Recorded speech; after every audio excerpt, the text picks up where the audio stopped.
Your gut will guide you way more than you think. In today's society with like AI and everybody online, that's why I love the door-to-door stuff. And I love this is because you can look someone in the eyes and be like, I can trust you. Like I had a guy the other day, like come over for pest control. Literally like he swapped our service, canceled the other guys. And at the end, I was like, dude, one, I've done it for a long time. Two, I can just trust you. I feel like you'll do a good job and you're a good human. Yeah. I can feel that. Yeah. And that's why I switched.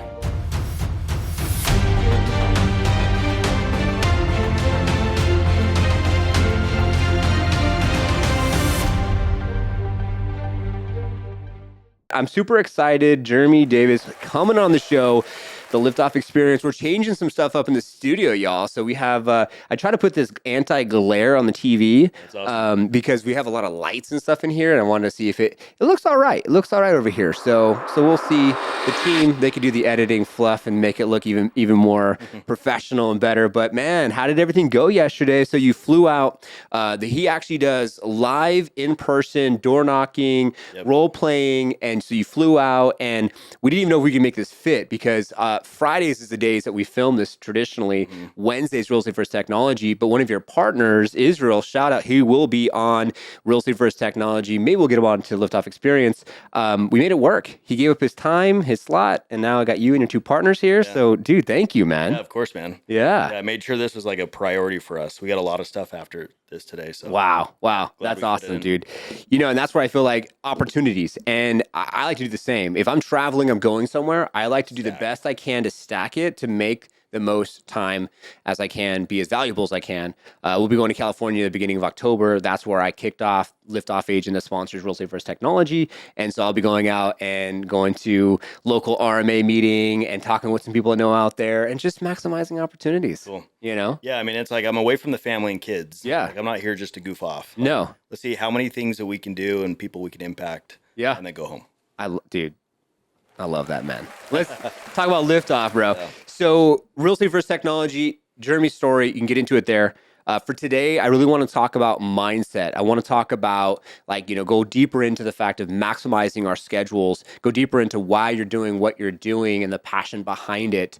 And I know that on Real Estate First Technology, we just barely touched on your father a little bit and, how he also gives you passion and gives you more motivation behind the scenes as far as why you push as hard as you push. So let's get into a little bit of it. And so real estate is where you're at. That's the world that you live. Yep. You live in the door knocking space, which is interesting because door knocking in real estate is not as sexy, right? It's not as sexy as it once was. And so he has one of the partners are in the house. You could use that donut or not. So we have both of his partners here. We were just talking about both of you guys. And so real estate, and so you're now growing this thing, and now how many states are you in? With the team, I think we're in almost 20. 20. Yep. Dude, congratulations. Yeah, we're cruising. Wow. And how long have you been going down this road? I think it's been about a year and a half. Year and a half? We've gone all gas maybe the past 4 or 5 months. Really? So interesting. Rolling, yeah. Okay, fantastic. And what was the catalyst to make the shift to go into this direction that time? So my goal is to lower the failure rate in the real estate industry. So I realized maybe 5 or 6 months ago, if I can help these guys go have the success that I had, then they could help more people. And so I don't have to do it alone. Ooh. And if I can go help more of those guys, then repeat that, then we can go really fast. Yes. Right? Like there's that proverb that's like, if you want to go fast, right, go alone. If you want to go far, go together. Yes. And so for me, it's like, okay, let me go help Frankie in Kansas City. Okay. Go recruit a bunch of agents, teach them how to do real estate. Yeah. Let me do the same thing with Israel and Arizona. Let's go find someone in Texas. Let's go find someone in California. And then all of a sudden, like now we can just ripple effect the entire industry. Let's go. Talk about having liftoff. I love that. Power of leverage and talk about purpose. Yeah. Right? Like you're giving these gentlemen purpose to really be able to lift off, get to that next level, serve their local communities, and by default, helping people get out of their own way. We talked about it before we got on show, the fact that some people are one-dimensional. They don't understand that there's multiple levels to success. And at the end of the day, success comes knocking in multiple. You have to look at the bigger picture, right? Yeah. Just because something is one way, or emotionally, if you can't get past that one way, maybe it holds you back. But if you understand that business is business and personal is personal, and you separate the two, it gives you the ability to be like, huh, okay, I see this opportunity or that opportunity or the silver lining and how I can do more. So is that what you did when you first got started? You saw the silver lining, and then how'd you get connected with your partners? Yeah. So my big thing is if my skill set, if I can make it really wide and Yeah. deep, then the doors will open when they're open and I'll recognize them. Right. And so, like, some things that I tell these guys is you have to go build your skill set that you'll need in 10 years and you don't know that you'll need it. Yeah. Like, if leadership's coming, build that skill set now. Yes. And when it's ready, you'll recognize the door. Yes. And you'll be the version of the person to go in the door. Ooh. Right. So for me, it's like, okay, what skill sets am I going to need in the next 10 years? Okay. I'm going to develop them now. Yeah. And then that allows me to be like, okay, now because my skill set's so wide, I can help more people and then do the same thing for them. Dude, let's go. Talk about Liftoff. That's awesome. I can relate because I'm in the consultative space, right? So I consult licensed real estate professionals. We're in like 17, 18 states. I have almost 350 agents we serve on a monthly basis with Liftoff that sponsors the show. And now I'm getting other business owners asking me to consult them or other opportunities. RAC went out. The guy needed a website. I'm like, hey, let's talk. You know what I'm saying? Next, you know, it's $9,000. Yeah. It's $6,500 for our services. Okay, cool. I'll give you the $3,000. Yeah. We're done. Get the AC installed. And so more of that's coming up for me, and that's amazing that you're seeing this. And so as you're scaling, as you're growing to get to all those different locations, what was the mindset and the first catalyst to start to get into those different locations? Yeah. So when I first started, I realized I need to get online, right? If I get online, then I can have more exposure and more reach. Yeah. And so what I did is I literally went and bought all the marketing, social media books. I went and found out who Russell Brunson was. Nice. Bought all of his books. Yeah. I locked myself in my office for 72 hours. Wow. And just read. Yeah. Right? Like, I'm well trained on speed reading. Yeah. And the ability to recall information. And so I went and read all of Russell Brunson's books and I learned about funnels. And I was like, okay, so the top of the funnel is exposure. Yeah. So I need to get on podcasts. Okay. I need to travel. Yep. I need to do seminars. I need to go network and connect. That's going to fill the top part, right? And as my YouTube grew and as my Instagram grew, that's how we connected.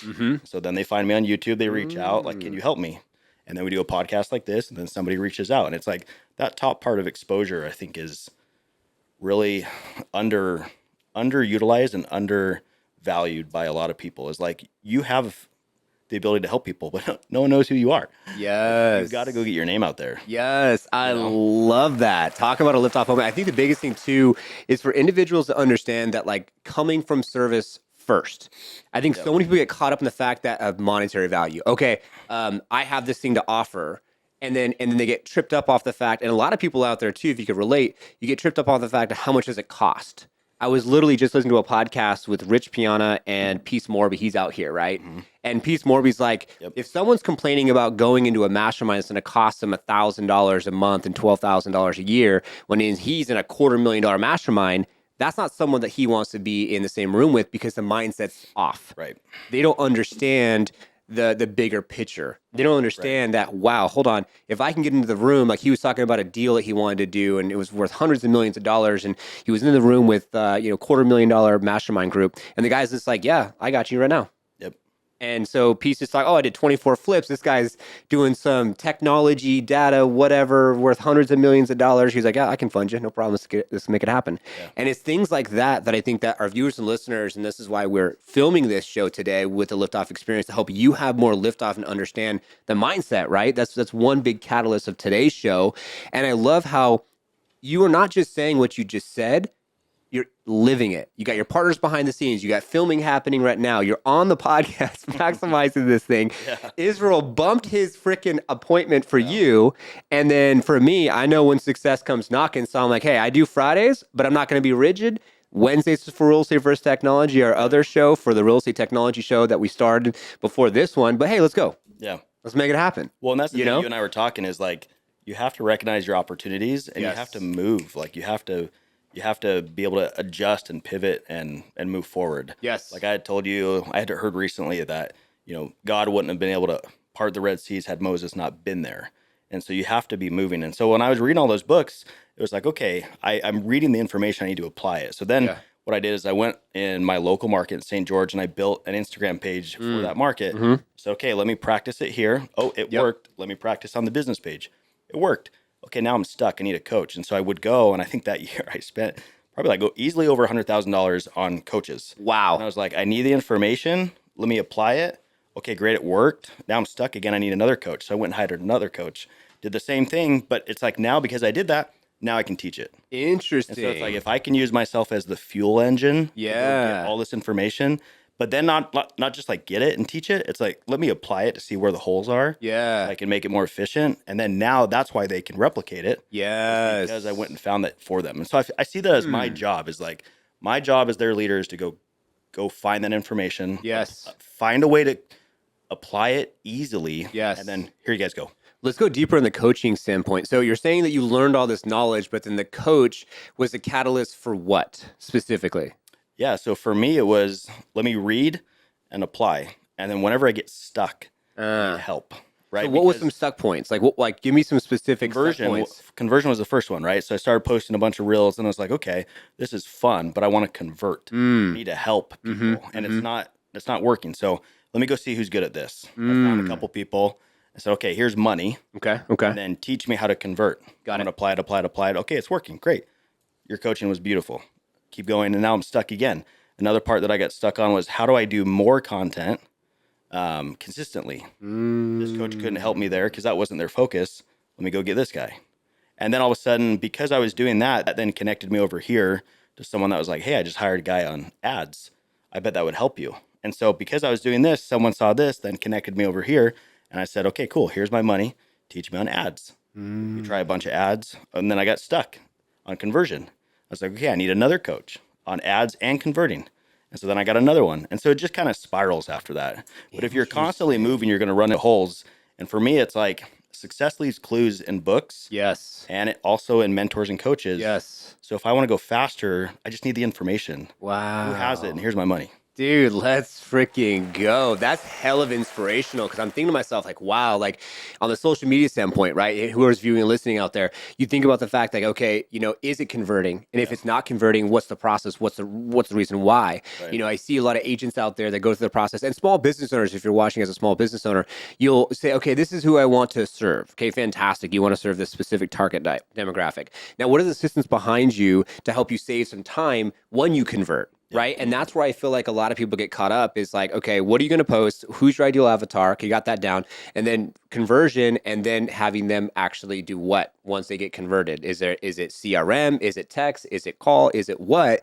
Is it guide? And so that's that Liftoff agent, what we help a lot of these agents with. But I'm just thinking about it and reflecting for myself with the Liftoff agent side on conversion. And there's a lot to unpack there. So I appreciate that. Yeah. Yeah. And it's cool too, because like as you're building, you're going to run into more problems, but that's a good thing because now you can go get more solutions. Yeah. And then you just go faster and faster and faster. Then all of a sudden it's like, man, I can't believe what I've done in the last 12 months. Right.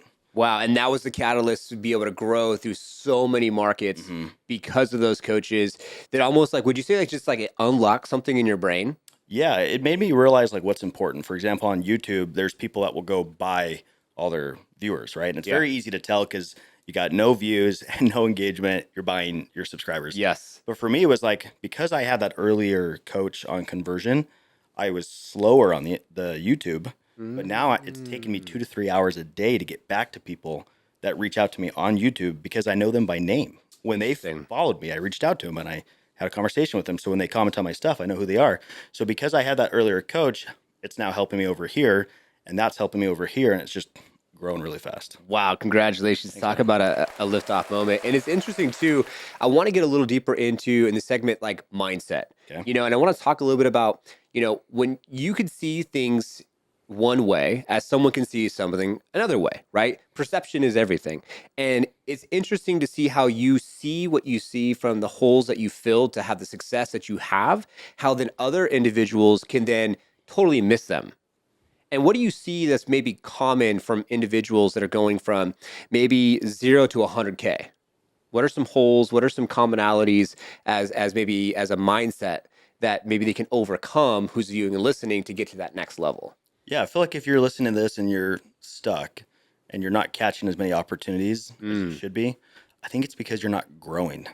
I think if you're growing, if you're reading books, if you're going to seminars, if you're going to the gym, you're working out, you're emotionally connecting to the community and your family. Amen. Like if you're growing, then naturally you're going to all of a sudden pick up this mentality and you're going to pick up this characteristic because you read it in a book or you listen to this guy over in a podcast. So I feel like a lot of people underestimate the power of just growth. Yeah. Like, get better over time, right? Yeah. Like there's a book, I think it's Stephen Covey's 7 Habits of Highly Effective People. There's a chapter called Sharpening the Saw. Yeah. And he talks about like this gentleman that was trying to like saw down this tree like, for hours and hours and it wasn't going anywhere, right? Yeah. Because the saw was dull. And so there's a gentleman that came and approached him and said, hey, dude, why don't you just take a break and sharpen it? And he's like, no, I'm almost done. I'm almost done. So he didn't.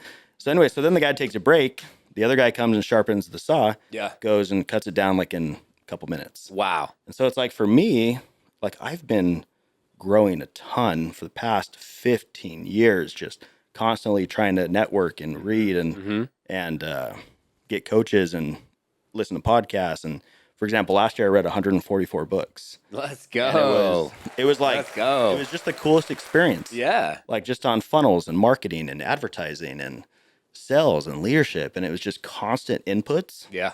And I feel like if you're not catching opportunities, you don't feel like you're moving your business forward. It's because you're not growing. Interesting. What do you think? What is the catalyst? What do you think the commonality is why someone doesn't want to read additional books? Why are they not wanting to continuously grow? Is it a lack mindset? Is it environment? I mean, maybe a mix. Like, what do you see? I think it's environment, right? Like I've got these guys here with me these last 3 days, kind of watching like from behind the scenes leadership stuff. I love it. And even them alone, right? I told them when we were driving over here, I'm glad you guys get to see the behind the scenes stuff, right? Like you're seeing like what it takes on the leadership side. Amen. And if you're not around people that are doing that, Yeah. then you're not going to realize, oh, he reads 2 books a day. Yeah. Or, oh, he wakes up and goes to the gym. I should probably do that. Right. Like to me, it's so environment heavy. Like look at like sports. Like you look at Andre Iguodala. Yeah. Like he was a good player. He was a great player. Yeah. Right. All-star for multiple years. Then he went to the Warriors, Hall of Famer. Wow. Multiple NBA championships because he was in the right environment. Right. Yes. He saw, oh, this is what Steph Curry's doing. I should do that. Like I remember when I got my real estate license, I went and shadowed a bunch of realtors. Yeah. And I was like, okay, I can pay $50,000 a month in leads that never convert. I can tap into a database that I don't have. And then there were a couple guys that would role play twice a day. They woke up at 4:30, gym at 5, celery juice, podcast, 3 coaches. And I was like, oh, I should do that. And then I did it. And then my growth took off. But again, if I wasn't around that guy, I wouldn't have saw those things and I wouldn't take it off. So for me, it's always been, if I can just be next to the right person, then I can see their habits and behaviors and how they interact with people and what they do on a daily basis. And then I just copy and paste. Like I shamelessly copy and paste people. I've got no shame in that. Yeah. And I don't think everybody should. Like if you're watching this, have no shame. Shamelessly go copy people that are where you want to be in a couple of years. Yeah. I mean, why not? At the end of the day, if it's going to save you time, right? And you have more time than with your friends, your family, your loved ones, you could travel. You don't have to just sit there and spend 10 years getting to where you want to go. You could take 5. It makes a huge difference. So before we got on air, we were talking a little bit about this expo. So I went to an expo last week or 2 weeks ago. Shout out to We Serve. They have 28,000 members here locally in the Phoenix greater market. And my intention is 1%. So I just want, because the top 10% does 90% of the business across the country. Yeah. Maybe in the world. And so just the top 1% is 2,800 agents. And so I'm going to the expo, best day of our ever. Well, it's the first time we ever even did an expo and the first time we ever had 28 scheduled appointments in one day. Wow. And so then I met with this title rep. And yesterday he sends me a text message. He's like, hey, I want to do a class for these agents. This guy's like 30-year veteran. He's with a big title company. I'm going to have to connect you. And he's like, I want to do an event 27th of October. I'll start it. You close it. What do you want to do? You want to do it? Done. I was like, I appreciate you. Thank you so much. He's like, I don't see a lot of people hustling the way you hustle anymore. And I said, I really appreciate that because it's nice to have that perspective. Yep. But also, I can't 100% relate to that because I'm always around Jeremy's. Yeah. So for you and I, it's normal. It's right? normal. Like it's like someone called me the other day and they're like, hey, do you want to do this? I'm like, yeah, great. Here's my text. And I was telling Israel this morning. Yeah. He's like, man, I can't believe how much stuff you get done in a day. And it's like, well, you just got a text that you need to respond to that person. Why did you put your phone down? Respond to that person, dang it. Like, do it now. Yes. That's how you get a lot done. Yes. Right? But again, for me, that's normal. Yes. Because I'm just around people that are just constantly doing stuff. Yes. And so, but again, because they got to see that, because of their environment, they now then can replicate that. Yes. Yeah. It is so true. There are so many people out there that you know, and all love, all respect, do your 9 to 5s, work your jobs, be happy if that's what makes you happy. And there's also individuals that are high level earners. And it's not even about earning. It's like life is so Yeah. beautiful, man. There's like, why are you here in the first place? Yeah. There's so much to do. There's so much to experience. There's so much to enjoy. Yeah. A lot of it's just contribution. Like I was listening to Dan Martell this morning, and he was talking about, it's like, he's like, I don't even think about the money. It's like, I just want to contribute. I just want to help a lot of young kids. And so how do I do that? Money's a byproduct. Like, I don't think this weekend we've talked about money at all. Like, it's not even on my mind. Like, I know that'll come, but it's like, how do we help people? Well, let's go network over here and see if there's any way to collaborate with them. Let's go over here and let's see if we can help them. Right. And then all of a sudden, then the money comes on the back end. Yes. But really, it's contribution. Yes. If you can find a hole, something to solve, you can have the skill set to solve it, and then go do that a lot, you'll make a lot of money. Oh my God, for sure. And like the book, The 7 Triggers to Yes. You do something for someone else, not expecting anything in return. They're going to feel more obligated to do something in return because you showed up, you served, you supported, you helped. And that's where I feel like if you're a small business owner, real estate professional, what have you, like when you're in alignment, I think a lot of people are out of alignment. When you're in alignment, you have this sense of like energy that is just like, it's infectious. It's like last night, my wife and I were sitting there and there's a lot of shit going on right now, right? There's Charlie and this and that and just everything, right? And then now this conspiracy and yada, yada, yada. And so I'm just sitting there, I'm thinking to myself, I'm like, you know what? Like, this is just ridiculous. And this is my wife. I don't know if you can hear that. She's doing a sound bowl over there. She's energizing us. Damn. I can hear it. I can hear it. And they might not pick it up on the mic. And so I'm like, you know what? You know what we need more than anything right now?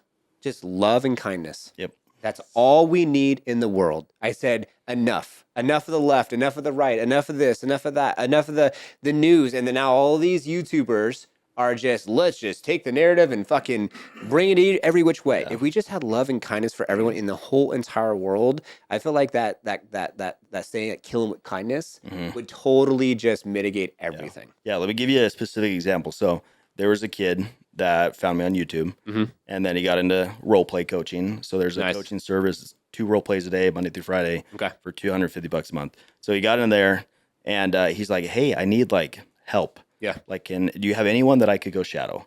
And I was like, "Oh yeah, I used to coach this guy close to you. He's a stud. Nice. Went from 10 deals a year to 45 a year. Like, just call him and shadow him." And so anyways, he called him, and this kid and another guy like that he works with tried to like heavy recruit him, and like no help, just tried to recruit him, right, for financial gain. And it like panicked the kid. And so then one of the leaders that I work with was like, "Dude, come down for the day and knock with me." Yeah. So they did for 8 hours. Wow. And they got a deal. Wow. Off door knocking, converted it. So we got to see the whole process. And the kid loved it so much, left his previous brokerage, came over and worked with us. And so again, that's the financial gain on the back end.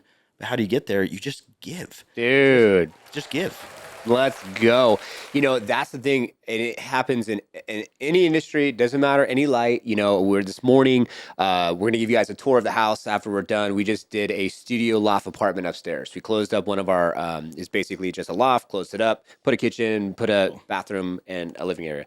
And so we were at the Home Depot, and then the contractor we had, he charged us like $300 to basically do some shelves. And the guy was gassing out at the end. We're like, dude, come on, man. Like, you quoted us this quote.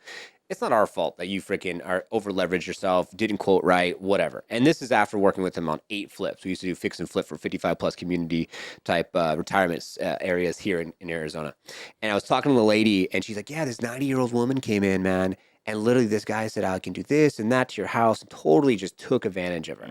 And she was just like, it's so sad. And like, that's someone that I just want to literally take in the backyard and whatever. And I'm like, yeah, amen. I said, 100%. Yep. I said, it's everywhere. And that's where I feel like if you're viewing and listening right now, just be like, it's intuition. You could just trust your heart with the intuition. And I think, you know, when you're around the right vibe and you could tell that they actually give 2 Fs about you, it's a bigger deal than when it's just a financial, monetary type of gain. And it's sad, but there's a lot of the quick risk schemes and the courses and all the things. And it leaves, I think even with our industry in real estate, leaves a lot of agents and who I meet, like just with baggage. Yep. They just don't know who to trust. They don't know who to work with, and they can't get past themselves to a point because so many people just want to take advantage of someone from a monetary perspective. It's fucking people's growth opportunities. Yeah. Yeah, I mean, I was just talking to an agent earlier this morning, and they were like, yeah, I interviewed with this team, and the team was like, here's the 50-50 split. Yeah. Then after that, then it's 80-20. Yeah. I was like, well, why why not have the conversation of let's get you to cap as quick as possible, and then I want you to go do 40 deals. Yes. And then I want you to recruit 4 or 5 agents because that's Yes. better for you, right? And so it's just a conversation. I've never had a experience in my life where I said, I'm mad that I trusted my gut. So like what you were saying, right? Trust your gut. Like your gut will guide you way more than you think. And in today's society with like AI and everybody online, that's why I love the door-to-door stuff. And I love this is because you can look someone in the eyes and be like, okay, There's no hiding. I can trust you. Like I had a guy the other day, like come over for pest control and literally like he swapped our service, canceled the other guys. And at the end I was like, dude, one, I've done it for a long time. Two, I can just trust you. I feel like you'll do a good job and you're a good human. Yeah. And I can feel that. Yeah. And that's why I switched. Wow, dude, that's freaking, I love that. And I feel like just to give someone practical action steps to take is just ask them how. Yep. Okay, we're going to do this split, 50-50 split, whatever. You're going to go to this brokerage. Fantastic. Okay. Well, how do I get there? Yeah. What are you going to do? How are you going to serve me? And what does it look like? And are we talking 3, 6, 12 months? Because I was talking to this guy, his name's Corey, really cool kid. I've been keeping tabs with him. He's like 21, 22, got screwed over at one brokerage. Now he's going off to a different location, different area. And I just spent time with him. Then he found me on social media and I have a GTR. He likes the GTR and we're just going back and forth and just chit chat and whatever. And then he keeps on giving me updates, man. He's calling me, gives me updates. He's excited about getting started one day with Liftoff. I'm like, that's cool, dude. Like, that's awesome. And he even said, like, I feel like you are who I am in the future. And I love that quote, like, you are here to serve those who which you once were. Yeah. Right? Yeah. You're best equipped to serve the version of you 10 years ago. Yeah. 100%. And so that's why I was just like, man, it's so cool. And it sucks that, and it's fine. Like, I feel like sometimes and come on, you learn from the challenges, right? And when you go through those things that are hard, you're like, oh, thank God of that. Like, and it might hurt really bad, but you won't do that again. 100%. Yeah. And even in that situation, applicable questions too is not only how long is it going to get me to pass that 50-50, but who has done it? How many have you done that with? How long did it take them? Show me the proof. Exactly. If you have 100 agents in your office and 80 of them are past it, on board. Yes. I'm in. 100%. But if one person's done it, then that's horrible training. Run the opposite direction as fast as you can. You heard it. Yeah.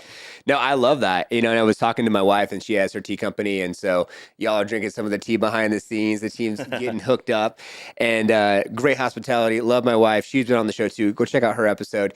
And she's needing to grow her tea company. I said, honey, you got to get just 3 to 5 deals a day. I said, you have a product and a good one. I said, just get ads going. And if you look at Smith's Tea or Tivana or whatever, it's obviously been done before. Yep. And, I've had this experience and that, back to the baggage. Yeah. And I said, you got to ask more questions. I said, vet 5 companies and then get a couple of customers, give them a call, ask them questions. 100%. See the freaking proof. And then I'll meet them before you sign on the dotted line and spend another $1,000 for nothing. Oh, well, you're busy and you're this, you're that. Honey, I'm never too busy for you. I got you. Right. And so that's why I feel like a lot of times, people just slow down, ask the right questions, understand what you're doing so that way you can go and have more success with that process. Well, I'm looking it up right now. So there's a great book read a long time ago. It's called Ask by Ryan Levesque. Okay. You heard that one? No. Anyways, he talks about how it's just ask your clients, right? Yeah. So like in that situation, even with me and my YouTube, like those topics, I literally ask, right? Like every time before I do a YouTube session, I always call a couple people like, what do you need? What are your problems? Yeah. Or I send out a poll to all the realtors I work with. What is your struggle right now? And if I gave you a 20-minute episode of that topic, that would help you. And so your clients know, even if you have 2 or 4, right? Like even if you're a realtor and you served one client this year, they can help you. Just have to ask like, hey, how could I help more people like you? Just ask. And then they'll tell you and then you'll go get more clients. I love that. And hey, the reason why we do have the TV and why it's called the Liftoff Experience, because we can make this experiential. So you can actually cast anything onto this TV with your phone because it does have it does have Apple Car. So you can cast it if you ever, as we go on. Okay. So that way basically we could show people, because of course the team can do the edits as well, but I like to have it so it's a little bit more of a, experience, right? That's awesome. So talk a little bit and go a little bit deeper with the process of, so you're in these different states, you're serving these different these different agents. You're doing the door knocking. What's the goal? How many people do you want to serve? What do you want to see from your outputs? Yeah, so I've been coaching with the Tony Robbins program for, I don't know, 6 years. Mm-hmm. You get one. For 6 years. And I just love his story where he wanted to help families for Thanksgiving, right? I love that too. Yeah. So he Yeah. did, I've heard that story. He did what, like 1 or 2 families the first year, Mm-hmm. 20, 100. Mm-hmm. Now I think he serves like billions of people. It's amazing. So for me, it's the same thing. It's like, I don't know what this will turn into, but I know I can go do 7 events and what's going to happen from there. And then I can go train a couple leaders that can do their own events. And then all of a sudden we went from 7 to 14 because now I've got 7 leaders that have a training that they can provide, that they've used, that they've seen experience with. And so every time, like this past year, I've been doing these trainings, it's really been how do I present this and lay it out in a way that they can go do that. Mm-hmm. So I don't need to be there. Right. And I feel like as a leader, that takes a lot of humility Oh my God. to like not be the face. Yeah. But it doesn't matter because the bigger purpose is to help realtors. It's to bring down the failure rate.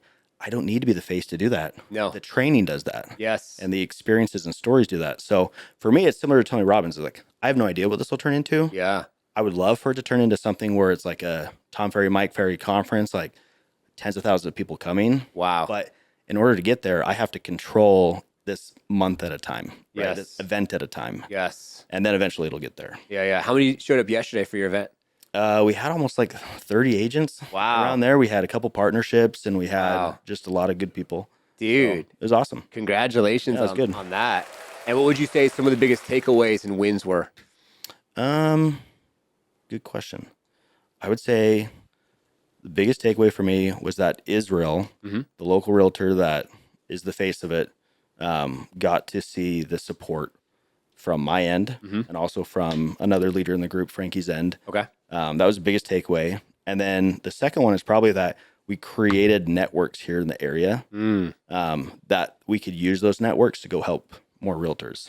So we found a good lender. We got a good title company, good insurance company, good spot. And now we can go do it again and again and again and again. Wow. Right. So like I went to California and we had one and there were 60 people that showed up. Wow. We came back again. There's 120 people that showed up. Jeez. But we just didn't have the right partnerships. Yeah. And so it didn't continue. So like the biggest takeaway in this market was we have that foundation and now we can go and do it again and do it again and do it again. So that's probably the biggest takeaway. And then a lot of people, like they come to these seminars and I tell them like, take out your notes. Like this is a literal blueprint to go make $100,000 in 90 days. If you're not taking notes, it's like eating spaghetti with a spoon. You're gonna get a lot on you, but nothing gets in you. And so it was cool to see everyone taking a ton of notes. Yeah. Because to me, that tells me, okay, cool. Now they have the blueprint, and that's my job. Yeah. I can't hold their hand, right? Like I can bring them the opportunity, I can bring the blueprint. I can't bring determination. Like they got to do that part on their own. I love that. I love it. And what is the intention behind, say, so you have your leaders in those various different segments in those markets. So they're obviously in the industry, right? So they are transacting. They are leading by example, doing exactly what's being preached. Right. And what's the expectation? Where does like the relationship start and stop from that perspective for your leaders? Yeah, so I want them to go help more realtors, right? So like yesterday, we were Israel and I were talking. Okay, who is going to now go make 100K in 90 days? That we found and talked with. There's a couple that are interested. We need to go replicate your story. So now it doesn't become about you. Yep. It becomes about the next person. Yep. And then we do it again. And then we do it again. And then all of a sudden now we have 15, 20, 30 realtors in that market that are actually doing business. And that's how we bring down the failure rate, right? It's not to recruit a bunch of agents just to have a bunch of agents. It's not a Keller Williams model where it's let's get 400 people in here and 4 are doing deals. No, that's not what we're doing here. Yes. So that was the biggest takeaway.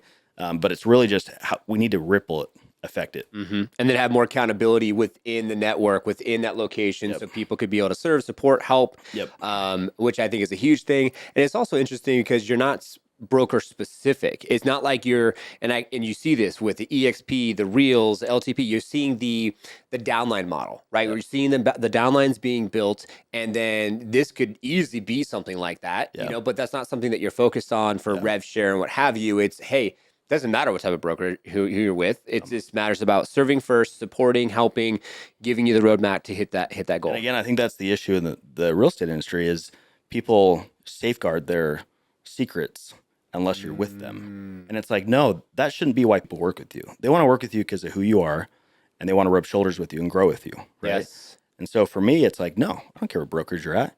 Come to these events. I'll literally give you the whole farm, just like a Gary Vee would. And then if you want to partner, great.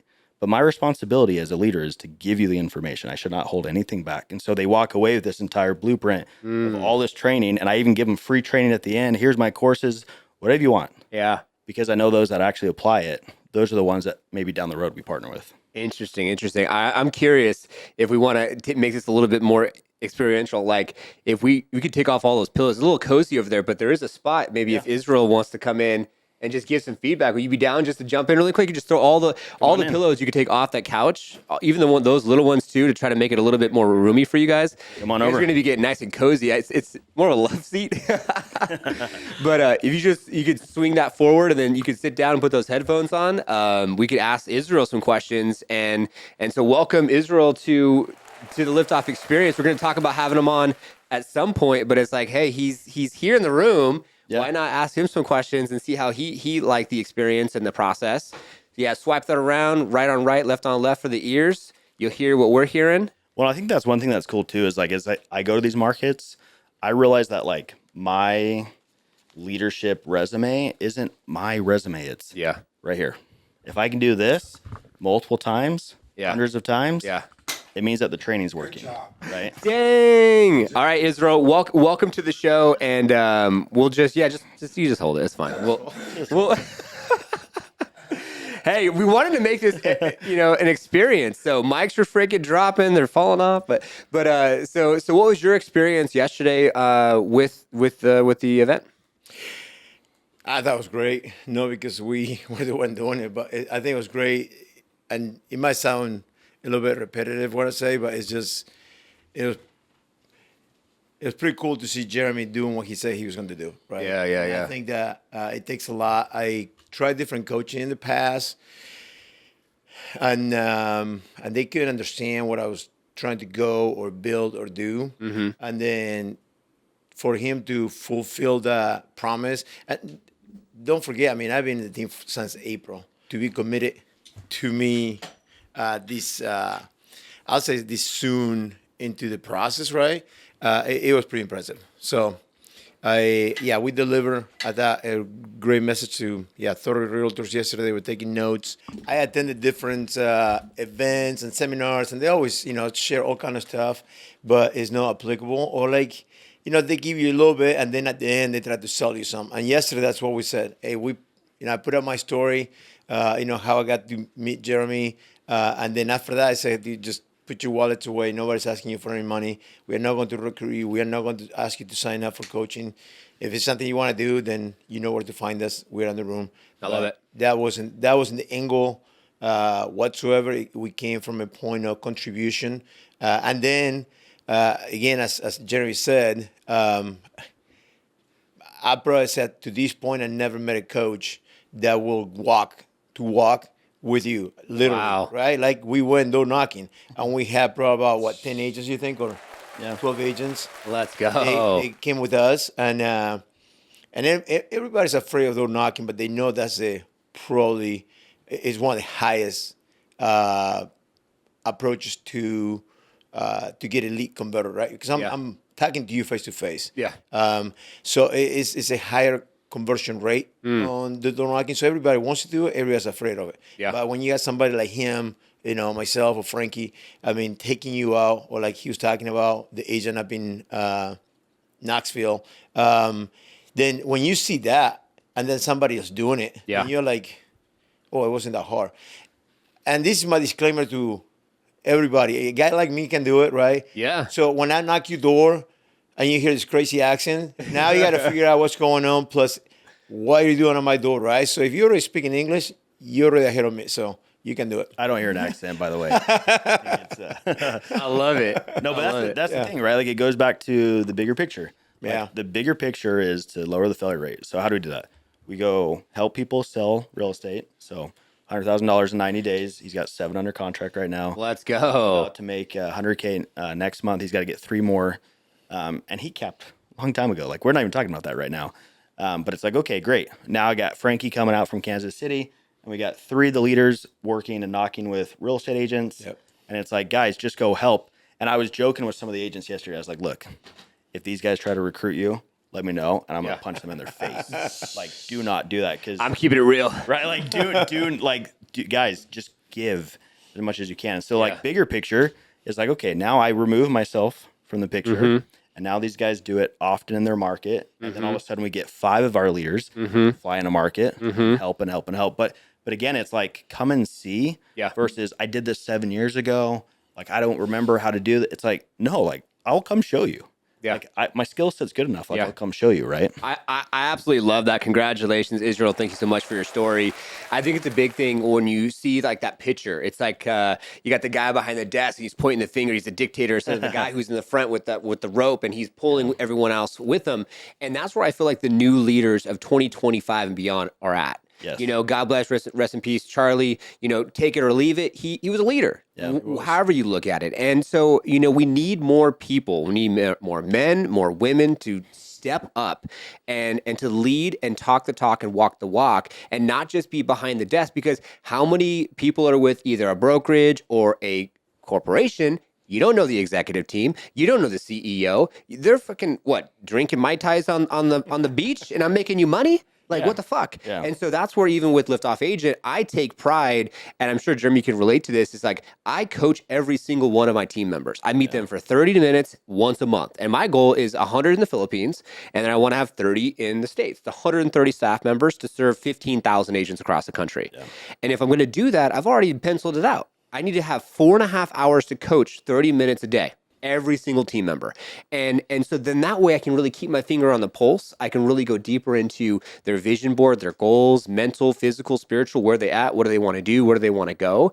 And so that's what I really want to be committed to, because it's less about the transaction. It's less about get the job done. You're getting paid to do a job, keep your emotions at the door, go talk to HR. No, like, what's going on? Yeah. Let's talk. Well, and here's the thing, like, I wasn't always like this. Like, I had a leader when I was doing door-to-door sales. I did it for 12 years. I had a guy, a CEO of the company. Every summer he would come out and he would put on a uniform and he would knock doors and sell his own product. It's just so he could learn, like, where are our holes? Yes. And, like, what's the mental struggle, right? If someone hasn't done something for 7 years, they don't remember the shakes that you get when you pull up to an area in a car. Like, I even told them that yesterday. I was like, guys, like, I'm pulling up right now and I'm just, like, nervous, but I'm excited. If you haven't done it in a long time, you forget that. Yeah. And in psychology, there's a term called curse of knowledge. The more you do something, it becomes a curse because you forget what it's like at the beginning. So you get all these beginner agents coming in, you can't help them. Yeah. Because you forgot what it's like to be in their position. Yeah. Right. So I love that CEO, Todd Peterson of Vivint. It was so cool to, like, be like, wow, like, he's still doing this. So for me, it's like that, I think, helps me a ton from the leadership side. Yeah. It's because I'm still willing to do it with them. Yeah. And because I do that, they then can take off. It's kind of similar to, remember, Undercover Boss? Yes. We talked a little bit about that on the Real Estate versus Technology show. We did, yeah. It's the same thing, right? Like, if a boss and a leader is willing to get on the front line, like, if you're going to battle, like that Lord of the Rings scene when they're going to Mordor, right? And was it Legolas, or what was the guy's name? I don't know. I can't remember his name. Anyways, he's at the front line, right? And he's giving the speech to all the soldiers, and then they go together. And it's like, that's who I want to be. Amen. Right? And I feel like if you're a realtor out there, or whatever your industry is, like, go find leadership like that. And you're right. I feel like that new age 2025 leadership is someone who's willing to get on the front lines. Yes. But that's a very easy way to tell I'm in the right spot. If that's the type of leader I have. Yeah, I 100% agreed. And I still go through the process of, even with Liftoff Agent to this day, still meet agents personally, and we are going to grow the sales division. That's the next big piece of the puzzle, and doing some testing. You know, God bless and shout out to Jen. She was helping us for a while for this, and even with Liftoff. Yeah. And so we'll find it, but I still want to make sure I keep my finger on the pulse, because you never want to, if you have a business or what have you, get too far removed from your company. And Israel, I know you had some things to add to that subject. Yeah, I was going to say, we were talking about earlier today, actually this morning, and we believe that we raise, to rise to the level of the leadership, right? Yeah. So if we don't have good leadership, and then some companies and some people, some business, whoever it is, they try to do the duplication too late into the process. So it's when we try to duplicate ourselves right now, then like I tell people, I'm not going to be door knocking until like 70 years old, right? Like at Yeah. one point, you got to kind might. of. He might. might. You know, he I might be. He Jeremy's like, I'm doing it. Because I love it. I won't. I tell you that right now. So, but if we don't start the duplication process soon into our building, then it makes it difficult later on, right? But if we can duplicate myself on this market or any other market that we go to earlier during the process, then it becomes a true leadership, right? Like it becomes like, okay, we got the guys who did it a couple of years ago, plus the guys that are doing it right now, the guys in between, and we still, in the trenches with them. But at one point, you got to become more of the guy who put the pieces together for the puzzle. But if you didn't do that soon enough, then no pieces to put together. So well, and I think a lot of it is, again, you come back to the vision, right? Like the vision as a leader in a company is so important. But again, the goal is to lower the failure rate. Okay, so how do I do that?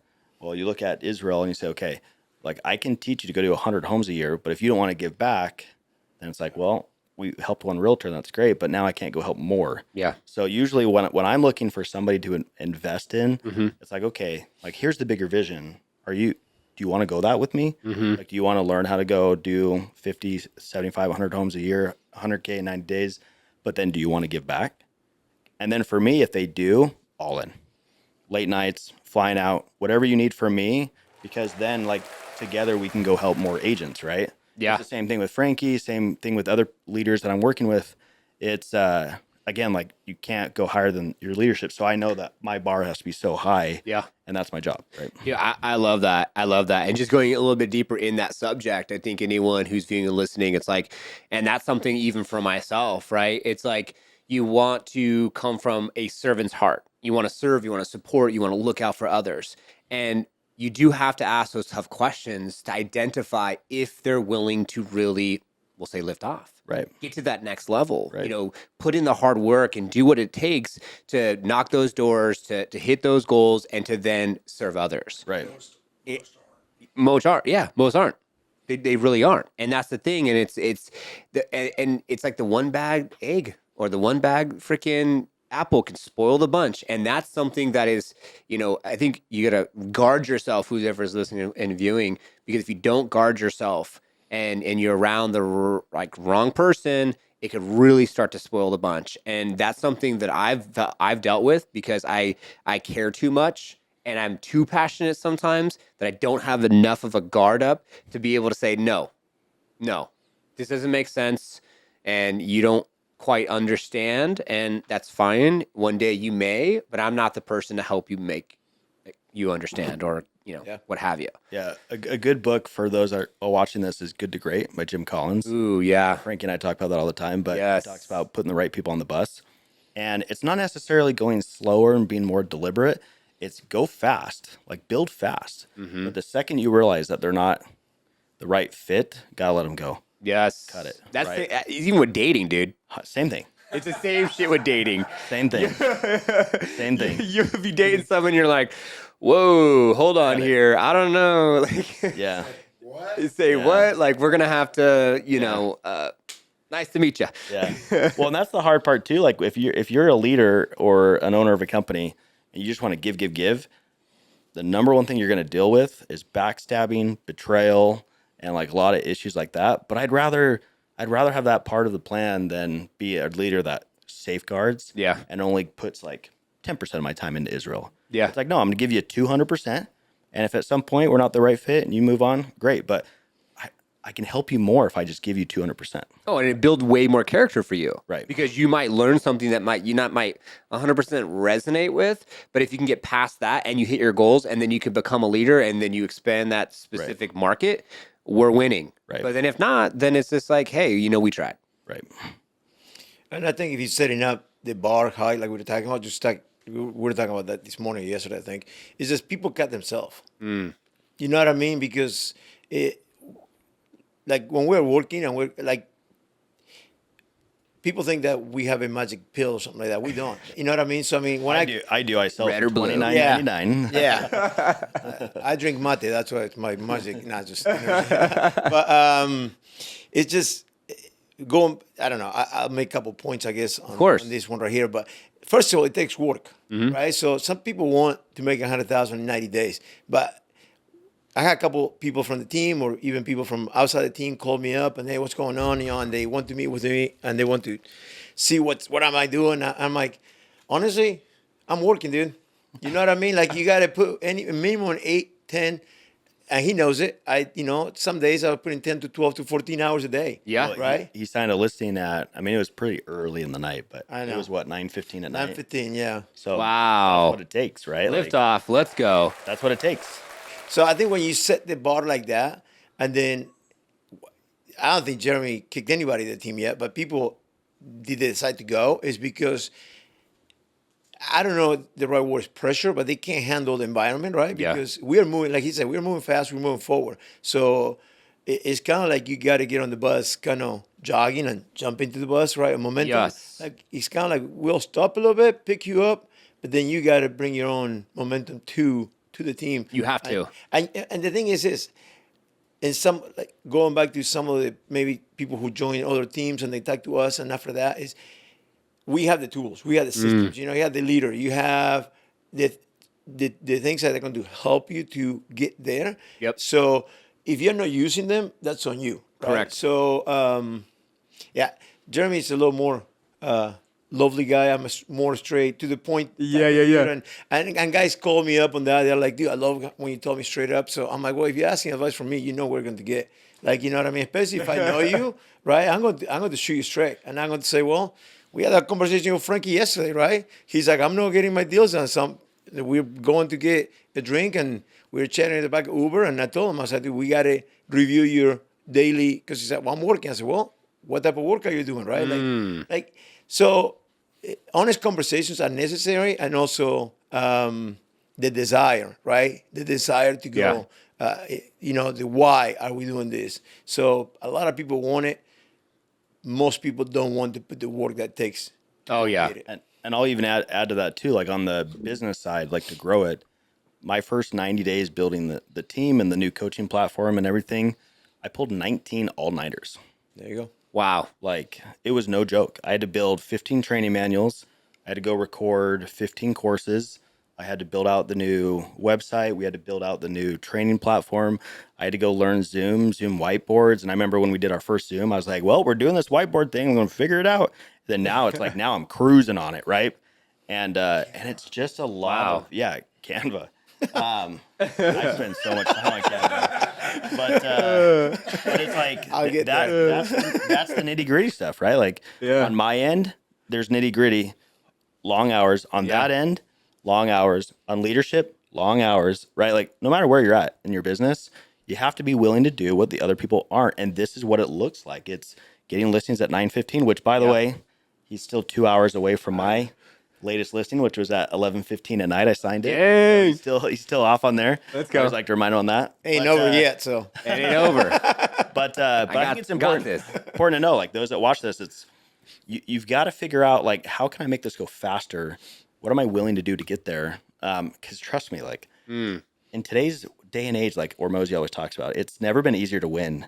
It's also never been easier to lose. Yes. Because of distractions. So if you just show up and you're consistent, you'll be in a good spot. Like you'll go win. Dude, 100%. And I would say that those hours that you put in, those 19-hour all-nighters, what have you, like the effect of the aftermath, right? It's like the compound effect. Crazy. It's crazy because now you're leveraging your past efforts for your future successes. And like, as an example, liftoffagent.com underneath our resources page, we have all these free resources. And so I wake up and there's like 10 resource pages downloaded. And I'm like, oh, cool, this Peter guy or whatever. I'm like, let's go. Like, take advantage of it. That's the point. That's awesome. And then if we go on the other side of what we're talking about, for some reason, and this could be someone who's viewing and listening right now, worthiness. I think some people get caught up in not feeling worthy. You might have the goal, you might have the coach, you might have the tools, but for some reason, you don't feel that you deserve it. It's mindset. You know what I mean? So and when we start coaching or we'll bring somebody in the team, that's exactly, we were training that yesterday, right? Like, so Jeremy had a whole exercise on that. So mindset is, and it's okay. right? Like none of us were taught that before. Maybe the concept, but then and that's why we do. Part of our daily activities is morning and nightly routines, right? Because that's when you get your mindset. And talking to Frankie about that yesterday, right? Like if your mind is not in the right spot, then you truly, you're right 100%. Yeah. Like if you don't believe you can have it, then you're not going to go get it. No. Right. But if you believe that, then you're like, yeah, I'm worthy of that. My family's worthy of that. Then I'm going to Amen. go get it. Yes. Right? Because it belongs to you. So you got to go take it, Or you're going to fall off that boat. Yeah. Yeah, I would say, first of all, that's great. I would say, too, like I always tell people, like detach yourself from the outcomes. Like your worthiness is not attached to you doing business. Your worthiness comes from you being a child of God. Yep. Like your worthiness was determined before this life. Like you have worth because you're a child or daughter of God, period. Nothing else has anything to do with your worthiness. Stop it, right? Like detach from the outcomes, detach from the when this happens or I'll be happy, like detach from that. And then you got to like, after you get to that point, you got to realize you're right. I'm not worthy because I'm not doing the things, right? So eventually, like I'm going to get there. And so like, that's where self-confidence comes from. Like when you give yourself irrefutable evidence that you are worthy of this because you've put in the work. It's like a Kobe Bryant mentality, right? The Mamba mentality. I did all this stuff.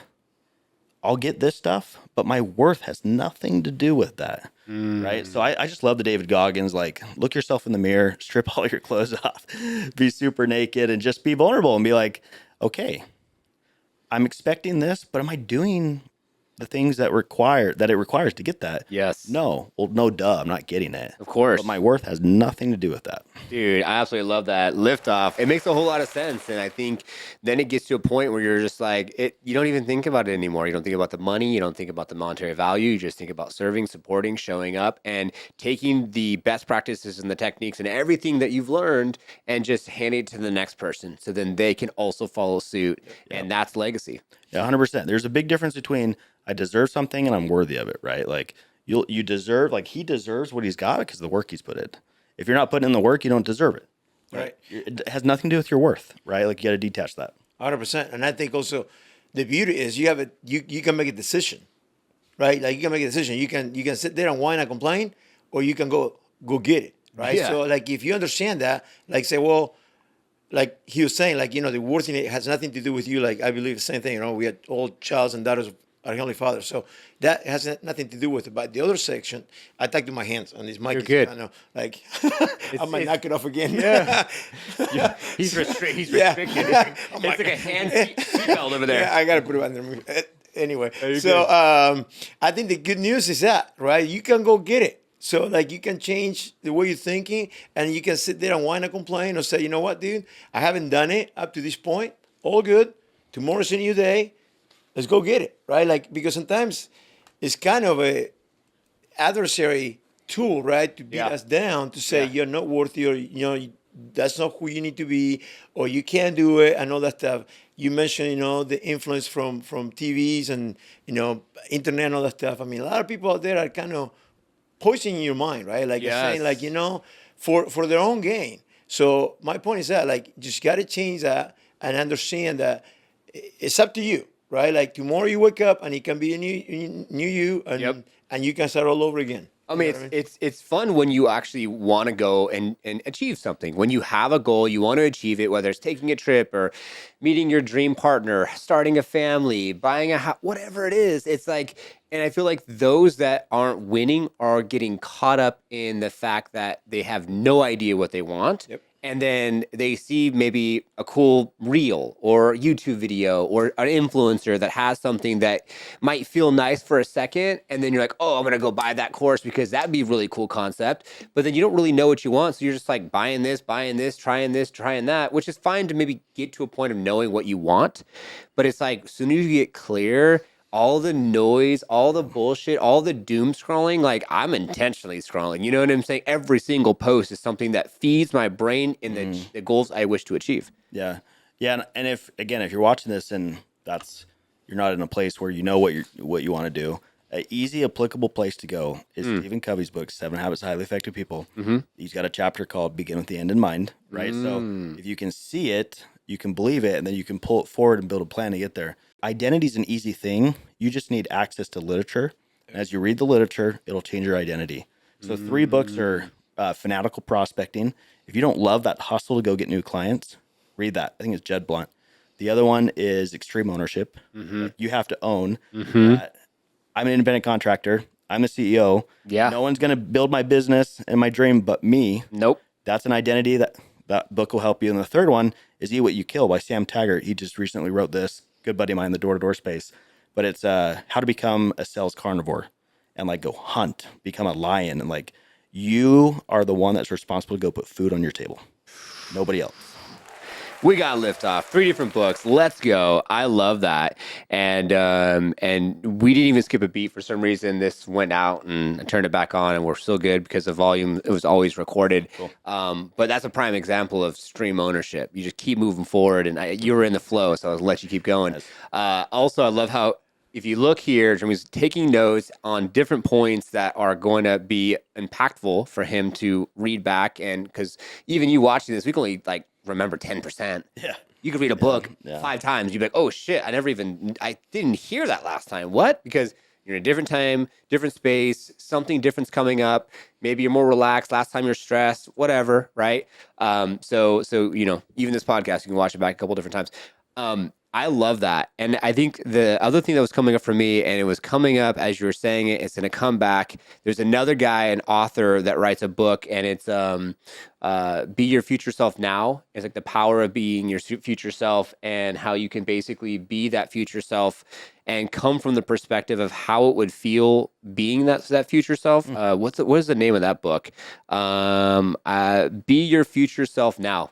Cool. Yeah. You got it. It's simple enough. It's simple enough. And so you could do a vision board and you do a write-up, and I use ChatGPT, and my wife and I did this, and it was just so powerful to think about what it would feel like to be that person in the future. And the cool thing is too, is that like, when you take more extreme ownership of your life, and I use this as when I teach or I coach my team at Liftoff, is like, be the CEO of yourself. Be the CEO of your mental health. Be the CEO of your physical, spiritual.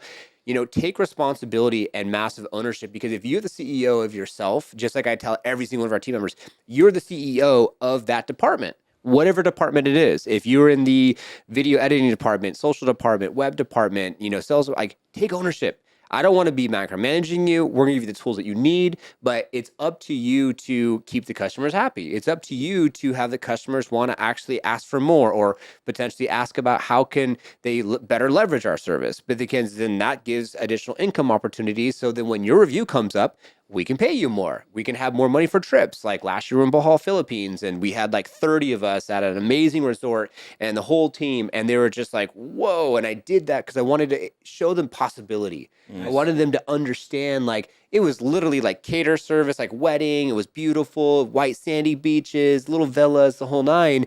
And they were just taken back by it. But then I wanted them to see the possibility of what is possible. And so that's where I feel like, to add additional value, another book, Become Your Future Self Now, and imagine what it would feel like to be that person now. And how would you stand? How would you walk? How would you carry yourself? What would you wear? And even if you don't have the money to afford the Bentley, the mansion, the private jet, if you have those crazy aspirations, well, you can at least wear the cool shirt. Yep. You could at least get a nice haircut. You could at least start going to the gym or go drink that juice and see how it makes you feel, because in 10, 15 years, when you're that person, that's what you're doing. Yeah. Yeah, I was on a call recently with Elena Cardone. Oh, nice. She's really cool. She's awesome. I've followed her and Grant for a long time. Okay. And anyway, she talked about that. She said, figure out who your future self is and then aggressively pull them to the present tense. Ooh. And I thought that was really cool. It's like aggressively pull them. So that means like, what would they be doing today if they were in my shoes? How could I move the needle in 12 months? And then do that. And then what you're doing is you're pulling them to the present. And I couple that with Ed Milet.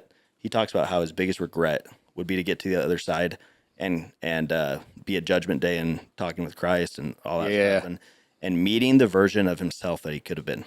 Ooh. And I'm like, oh, that's powerful, right? Like, and so that's kind of like what fuels me with all this stuff is like there's another version of me completely decked out, and I just don't want to get to the other side and be like, who is that guy? Yes, Like, 100%. oh, look, I recognize you. And who's that person for you out there? You know, you're listening to this, you're viewing this, what have you.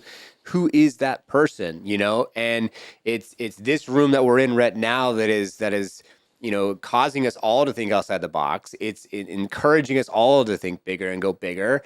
And it's interesting when you think about like more of a philosophical kind of concept.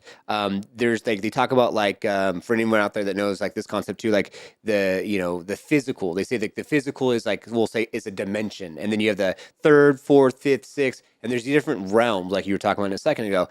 And if you're pulling from the say the sixth dimension or fifth dimension, which is non-physical, it's just your imagination. We'll just put it there. It's just your imagination. You're imagining whatever it is, and you're like, I'm imagining my dream car. Okay, cool. I'm thinking about it. I go to the dealership. I sit in it. Now I'm in the physical. I don't have it yet. Okay, cool. How do I get closer to that? Okay, I make the calls. I do the door knocking. I put in the activities. I solve a problem. And now because I solved the problem, oh my God, boom. Now I just got my dream car because it was something that was like maybe in a different realm, but now I brought it to the physical realm, and now I get to enjoy it, and now I get to use it to inspire other people to also potentially achieve it. 100%. And I would say too, like I'm writing this down. There's a great book. It's called Switch by Dan and Chip Heath. Ooh. And it's how to help people change when change is hard. And he gives this great example of this elephant and a rider in Indonesia. And he talks about how like your brain is the same. The elephant is the emotional part of your brain. So it's wanting to connect to that future self. Yes. Like, why would you want that? Like, why is that important to you? Like, visually see it. That's the elephant, right? The elephant gets up, the rider's on top. But if there's no path to get there, the elephant just goes in circles. So you need the analytical side. So then on your paper, you say, okay, what would it take to get that? Okay. Let me break that down. Okay. Or if I don't know how to break it down, let me go find people that have that life. Yes. And I guarantee those that are watching this, if you know someone that, for example, has a Lamborghini and you want a Lamborghini, that's something that you want to do. I guarantee you those people will let you come and ride in their car and they'll take you out to lunch. Oh my God. And they'll yes. just let you pick their brain. Yes. Right. So go find the people that have already done it and just ask, just like, hey, can I just shadow you? Like, hey, can I pick your brain? I'll pay for your lunch and like go and figure out how you got there. Because then you have the analytical part. You got the little guy on the elephant. And if you can match him and the elephant together, then they know exactly where to go. But like from a psychology perspective, like when you're trying to pull your future self to you, you need both parts. Dude, amen. I love that. That's huge. And it's so interesting too, because it's all just a tool. You know, as far as that analogy for me was getting a Nissan GTR, which I purchased about 2 years ago as a 10-year goal. And after doing that, it opened up other doors. Yeah. Like having, I had like 15, 17 GTRs here. Our last event, we do 2 car meets here. I saw that. My wife does a really cool kind of, she'll do the tea, she'll do a brunch. And then last time we had R32, R33, R35, Lambos all here. Cool. And then you get into these rooms and you meet these people. And like one guy, really cool dude who won't ever come on the show. I'm like, you want to go to the podcast? No, I don't want to go to the podcast. And this guy, he's multi-millionaire, right? Yeah. He has the R34, he has the R35, he has a Lamborghini Huracan twin turbo. He just bought a $2 million house. He made $500,000 off Cardano. He made $250,000 off the Super Bowl. He's kind of a gambler, used to own like a chain of nail salons. Asian dude. And so then talking with him, getting into the right room, and then just posting on social media, I was talking about doing the fix and flip. And I'm like, hey, anyone wants to invest? This is what we have going on, 15% cash on cash return. Hey, I'll give you 30,000, no problem. Boom, sending me 30,000 like that. And it's crazy. As soon as you get into those rooms, I mean, he's the one, and I'll show you guys the build upstairs. I'm like, hey, dude, how about I give you 14 grand back? I'll give you 7% return to your payback, $950 a month. Let's build this freaking really cool concept in my house, close off the loft, and we'll rent it out for like $1,700 a month. Yeah. And I'll pay back. And he's like, yeah, sure, no problem, done. Yeah. You know? And so, you know, as soon as you become that future self, you achieve the thing, then you get around other people that are like in that same type of mentality, mindset, vibration, call it what you will. And then the magic really starts to happen where you get to a point where I can imagine you're there, you're getting there, like I'm there, like where like you don't even really need to try. Yeah. You're just trying to hold on because shit's moving so fast. You're like, I'm trying to hold on. This is crazy ride, you know? And you don't even really have to like even think so much about it. And I can sorry, go ahead. You keep going. See if you can pull up. I can't get it to get up there, but look up the definition of luck by Darren Hardy. There's a, you can just go to Google and find a picture of it. Keep going. I can't remember if it was a book or a podcast I was listening to. And I don't remember the name of the person. I need to do better. I remember things like Jeremy does. But I mean, he was talking exactly about what you said. That if you don't prepare yourself, then if you have the opportunities in front of, like if you would have met that person who you met, but you were not thinking about what you were thinking, Yeah.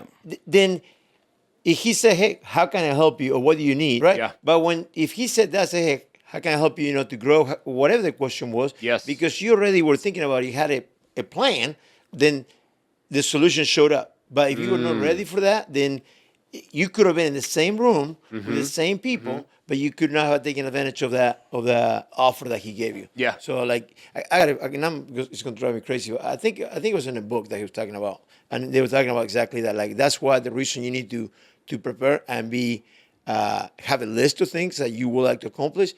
Because then when the opportunity presents, you can take advantage of it. If you're not thinking about it, then you're like, okay, I don't know. And there it goes. Yeah.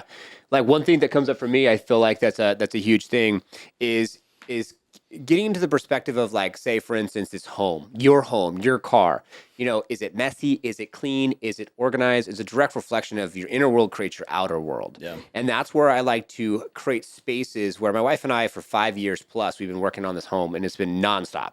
And it's been a blessing. But like just last month, we invested almost $20,000 in this house.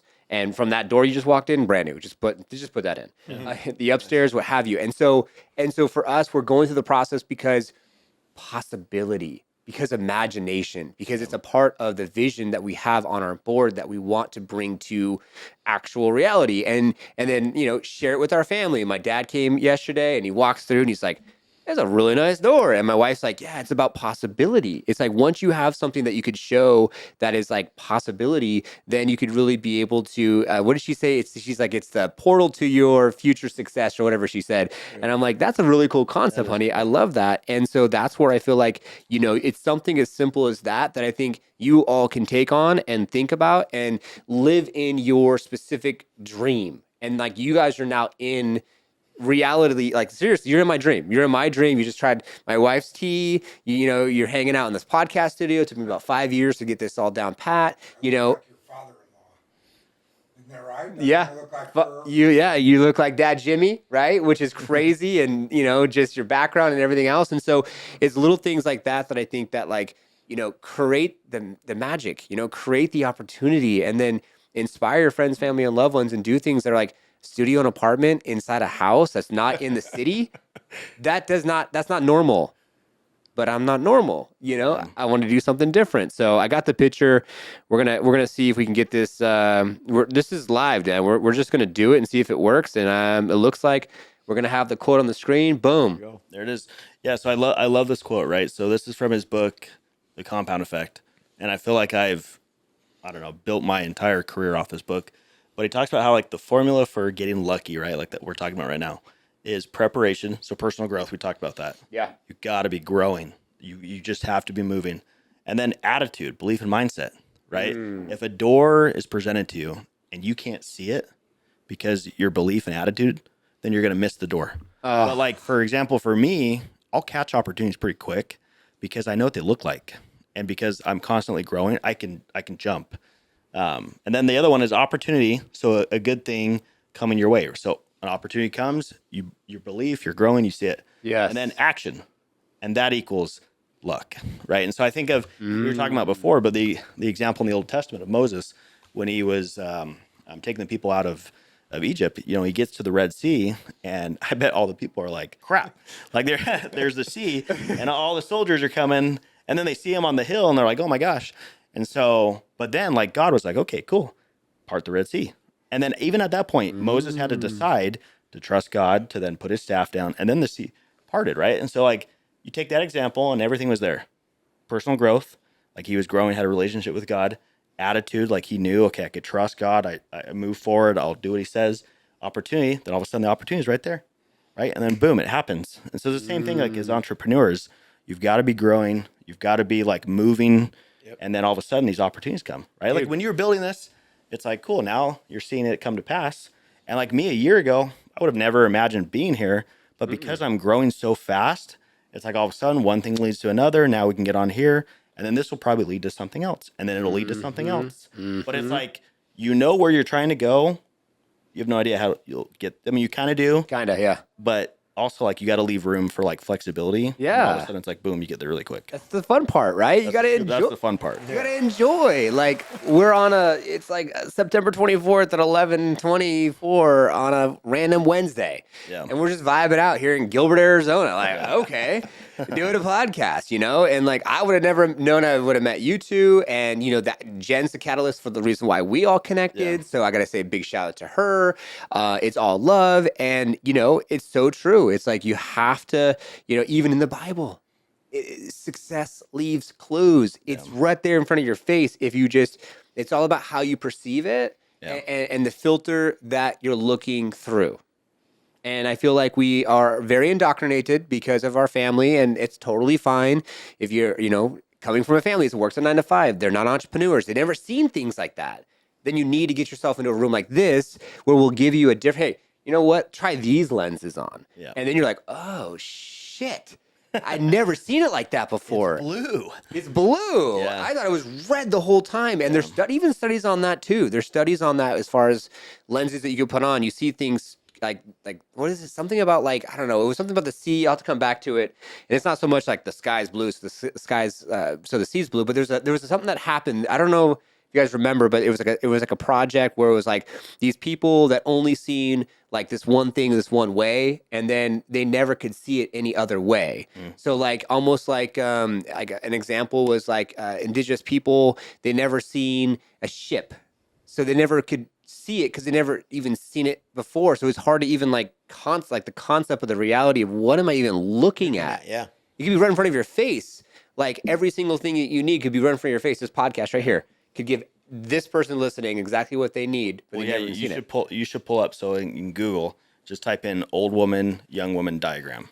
So I always like to share this too, because this comes from, again, it comes from Stephen Covey's book. So at this point, if you're listening and you have not read that book, I would highly recommend to go get that book. Frankie, do you read it? Yeah, it's a good book. So anyways, at the beginning of the book, he's got this example of this old woman, young woman, and it's a perfect example of perception. And the experiences we've had in life form how we view reality. And once you understand that, it's like, oh, I can just change the glasses, right? Like I can just take these lenses off and I can see it differently. Oh, okay. And I love how Tony Robbins teaches it, because he'll say like, imagine like this experience right now. Close your eyes and put it in black and white.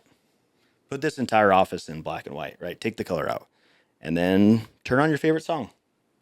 And like we were in the car, and Frankie's listening to Rihanna because for some reason that's his favorite artist. And there it is. Yeah, there it is. Let's go. So, yeah, if you look at this picture, right, like some people will see the old woman, and some people will see the young woman.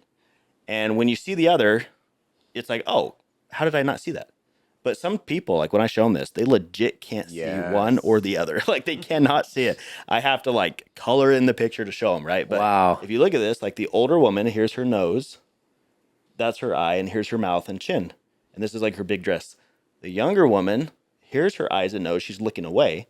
This is her hair. This is the chin. That's the neck, and this is a necklace. Okay? Like you can literally change like the entire reality. You can put your future self in there. You can change your entire reality by simply closing your eyes and changing the lens. This is so serendipitous. Watch this shit. You're gonna be like, what the frick? This morning, I come downstairs, and I'm just like, I look over, and we have lots of lights in the house, obviously. And so in the morning, it's all blue. And speaking of blue, too, what the hell? And so look at the picture that's on the screen. Oh, wow. What does it look like? I don't know. Okay. If you look at the top and you look at the blanket. Yeah, it looks like an old lady's face. Old woman's face, big nose, closed eyes, mouth sleeping with the hood on. Yep. Yeah. Crazy. I'm like, what the hell? I'm like, I took a picture of it. I was like, dude, that is so interesting. Yep. That's crazy. The old lady's just sitting there. And I'm like, what? I'm like, that, and it's just serendipitous that you said what you said. And I was just like, hold on, let me put this up real quick, because I'm like, there was an old lady. Just did this shit on my couch. But it's so true. And I think the first thing I saw when you showed that picture was the younger woman, because I think thoughts become things more than people believe they are or do. And so I've been telling myself, like, I'm getting younger, I'm getting stronger, all these things. And so 40's around the corner, March 14th, right? And like, I'm like, fuck no, dude. I'm looking like I'm like 28, I'm 32, whatever, right? Psych myself out because you hear people, they say it. Oh, I'm feeling really old. Yep. I'm just getting real tired. Life crisis. At midlife, I'm gonna go buy that Corvette. Yeah. You know, all these things, and it's just like, come on. Like I was literally, I flew out. This was last week, and so I had the Expo, and then I also had an event in Sacramento, and I was speaking to a crowd they were talking mastermind, and I was talking systems behind your mastermind. So I'm like, hey, cool, you're door knocking. Okay, cool, you're YouTube, you're cool. You're doing Nextdoor. As one gal does Nextdoor, and she's like number one on Nextdoor, and she basically is like the community expert of all the things like for like Nextdoor. Like this is what's going on. Ask questions, and she's earned a lot of business from it. So I said, okay, cool. You're doing these things. I said, what is the systems? Where are you driving them? What are they doing? Are they going to a website? Are they going to a landing page? Are they downloading a guide? Are you retargeting? What's happening when you're on the beach or you're drinking Mai Tais, whatever? So I do this event, and then I'm coming back from the event, and I get in the car with this driver, and this guy, he's just so interesting. He's a redhead dude, very interesting, and I have a hard time not having a conversation and like just becoming friends. It's just innate. That's just how I am. I don't want the awkward car ride. I'm not gonna have my fucking headphones on and not pay attention. And so he's like, yeah, you know, I did this music, I did this for clothes, and he's like, I really feel like I'm just losing my mojo. He's like, I just got with an interview done. I was thinking about potentially, I don't even care. It was Chick-fil-A. Even just being a janitor at Chick-fil-A, I'll be totally fine with that. And I'm like, bro, what's going on, man? Yeah. like what's going on, dude? Like he just got married to this one female. He actually was in Bohol, Philippines with another female in the Philippines. Classic, no disrespect, but classic. A lot of white men recruit Filipino women, right? Come to the States. And so he's with another Asian woman. But I'm just like, what's going on? I led with telling him what I have and what I've got going on. And then by the end of the car ride, like he is like best friends. He's just like, oh my God. And he just follows me on social media. And then he'll go into my social media, and like he did it last night, he'll like check in on some content, like it, connect with whatever. But it's just like, are you losing your mojo out there, people? At 40? Some people are, dude. You know what I'm saying? And that's where it's just like, where did you get out of your alignment? Yeah. And what do you need to do to get back into alignment? Because that's not cool. Yeah. Well, and I always tell people, and some don't love this, but I always tell people, like, you should know your baseline. Yeah. Like, you should know, like, what activities do you normally do that put you in a good, like, your favorite state. And that's your baseline. Yes. And so if you're out, ask yourself, like, am I not doing X, Y, Z? And so for me, my baseline's off my values. So I've got God, self, spouse, kids, community, work. So I just go down the list. Am I off with God? No, like I'm reading my scriptures, going to church, like all this stuff. Is it me? Like, do I feel guilty somewhere? No, I'm good. Is it my spouse? No. Is it the kids? It's the kids. I haven't done this and this. And then you figure out, okay, I need to put that back and get back to my baseline. I need to get back to like my like, happy state. So yeah, if you are watching this, especially like that cab driver, it's probably because things that you were doing before, stop doing, and then that's why you're off. Dude, 100%. I love that. What comes up for me is fucking nature, dude. Like I'm always in all the tech and you know all the stuff around. I'm like, I just gotta get into nature, go take a hike, 100%. Go to the lake, you know, take a hike, go swimming, whatever. And it just, I feel recharged. I feel really good. That's why I'm like, honey, I'm like, I kind of want to get a house in Deer Creek sooner than later. I'm like, either Deer Creek or potentially Payson or Strawberry. My father-in-law just bought up in Deer Creek. I'm thinking about actually Boulder Creek because there's some really cool houses there. It's nestled in the back, and it's a really cool hiking trail back there. And so I'm a little jealous of my father-in-law, but at the end of the day, we're going to go up Saturday to like get out and like get up and just have some fun. But yeah, ask yourself what it is that you need. Cause I think that, you know, taking a mental checklist sometimes, I know what's coming up for me too is, I need to do more meditation and some could say prayer and just taking that time to slow down because it's always go. And you know how it is. Oh yeah. You'll fucking wake up next, you know, you're already like in bed. You're like, what did I just do today? You're like, holy, like my wife and I give ourselves an hour before bed. Daughter goes to bed at 8. And then from 8 to 9, we just digest the day, what we did, what happened, what came up for us. Cause sometimes even when you're in the fast lane, you forget and you're like, whoa, all right. So the meditation, I feel like slows me down and gets me to like recenter, and then I can like take a second and enjoy the day a little bit more instead of just trying to like on to the next, on to the next, on to the next. Yeah. And I think associations, big part too, right? Like you're talking Mm-hmm. about before, like be with people that actually help you to grow, help you to move forward, that they bring that energy, right? Yeah. Like you have, he has, we all have. Mm-hmm. Sometimes it's just you hang out around people that they are energy takers, and that's part of the problem, you know. And if you don't have that, and it's kind of funny because Jeremy says it all the time, like if you don't have the opportunity to be in the room with somebody, well, use YouTube, right? Yes. For a way that you can associate with somebody. Like, yeah, if you don't have the money to go pay for Tony Robbins to be your coach, well, the dude puts free content on YouTube all the time. So Yeah. go to his page and listen to that, and that will help somebody like the guy you were talking about. Yes. But you got to go search for that. Like if you can't get in the room with them physically, actually for whatever reason, then do it through podcasts, do it through books, do it through Yeah. YouTube and all that stuff. So that Yeah. way you can get that association, and eventually it will become physical, right? Like, Yes. yeah. So Action reality as we are here. No, it's so true. I've been in those meetings. You're in those meetings. You're like,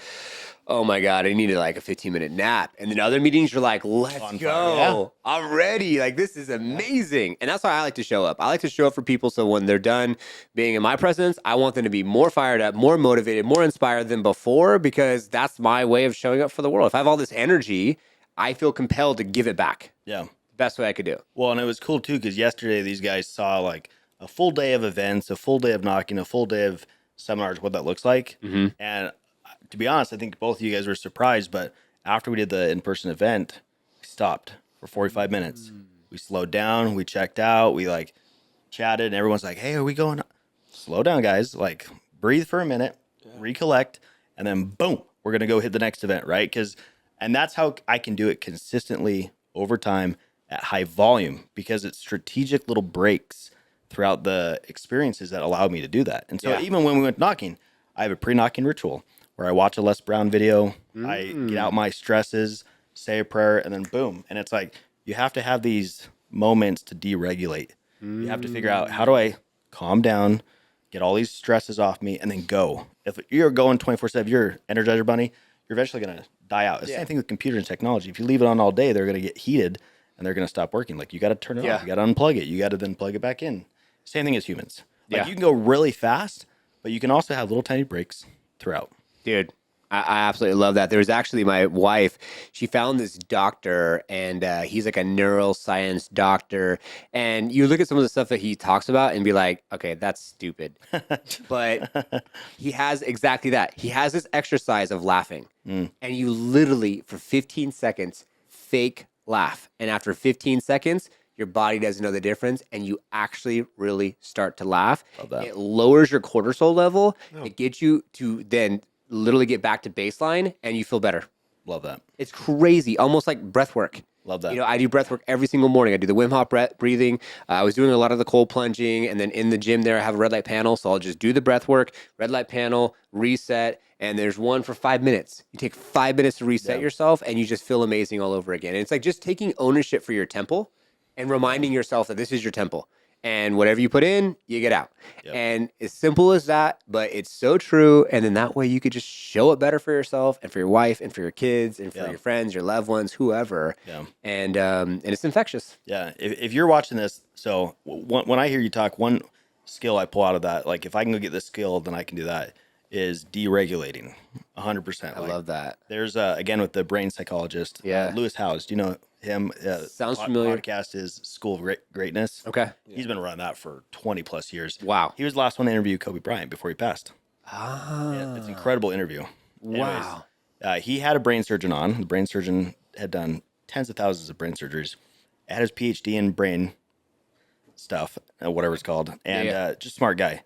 And he asked him on the interview, like, what's the one skill, like, you know the brain really well, what's one skill people need? And he's like, emotional regulation. People have no idea how to regulate their emotions. A bomb goes off, they spiral, and then they can't come back. And so I always tell people, like, you need to know yourself well enough when you're off your baseline. Because when you're off, you need to then have a plan, go to the woods, go to the gym, like, go on a walk. There needs to be something that happens right after so that you can just process. And then the second thing is you need to get a piece of paper and then like get out, like, why are you off? Like, what are your thoughts? And then you have to have a plan to get back on your baseline, right? So like we're talking about this, And if you're growing a business or wherever you're at, your entrepreneurial journey, Yeah. being able to regulate your emotions is like one of the most important skills to go acquire. And that's kind of a good process that works really well. So like sometimes like Frankie will call me, Israel will call me, other people that I'm working with will call me, and they're off. I'm like, dude, you need to go to the gym. Stop what you're doing. Or you need to go on a walk. Or go do a weekend staycation in your area. Stop. Yeah. Something's off and we got to figure out what it is. Yeah. Because you're just going to drag that. Yep. And 1 week's going to turn to 2, to a month, to 2 months. Yep. And all of a sudden you just screwed yourself. Like if you're off, let's take a 7-day turnaround and let's make it 2 hours.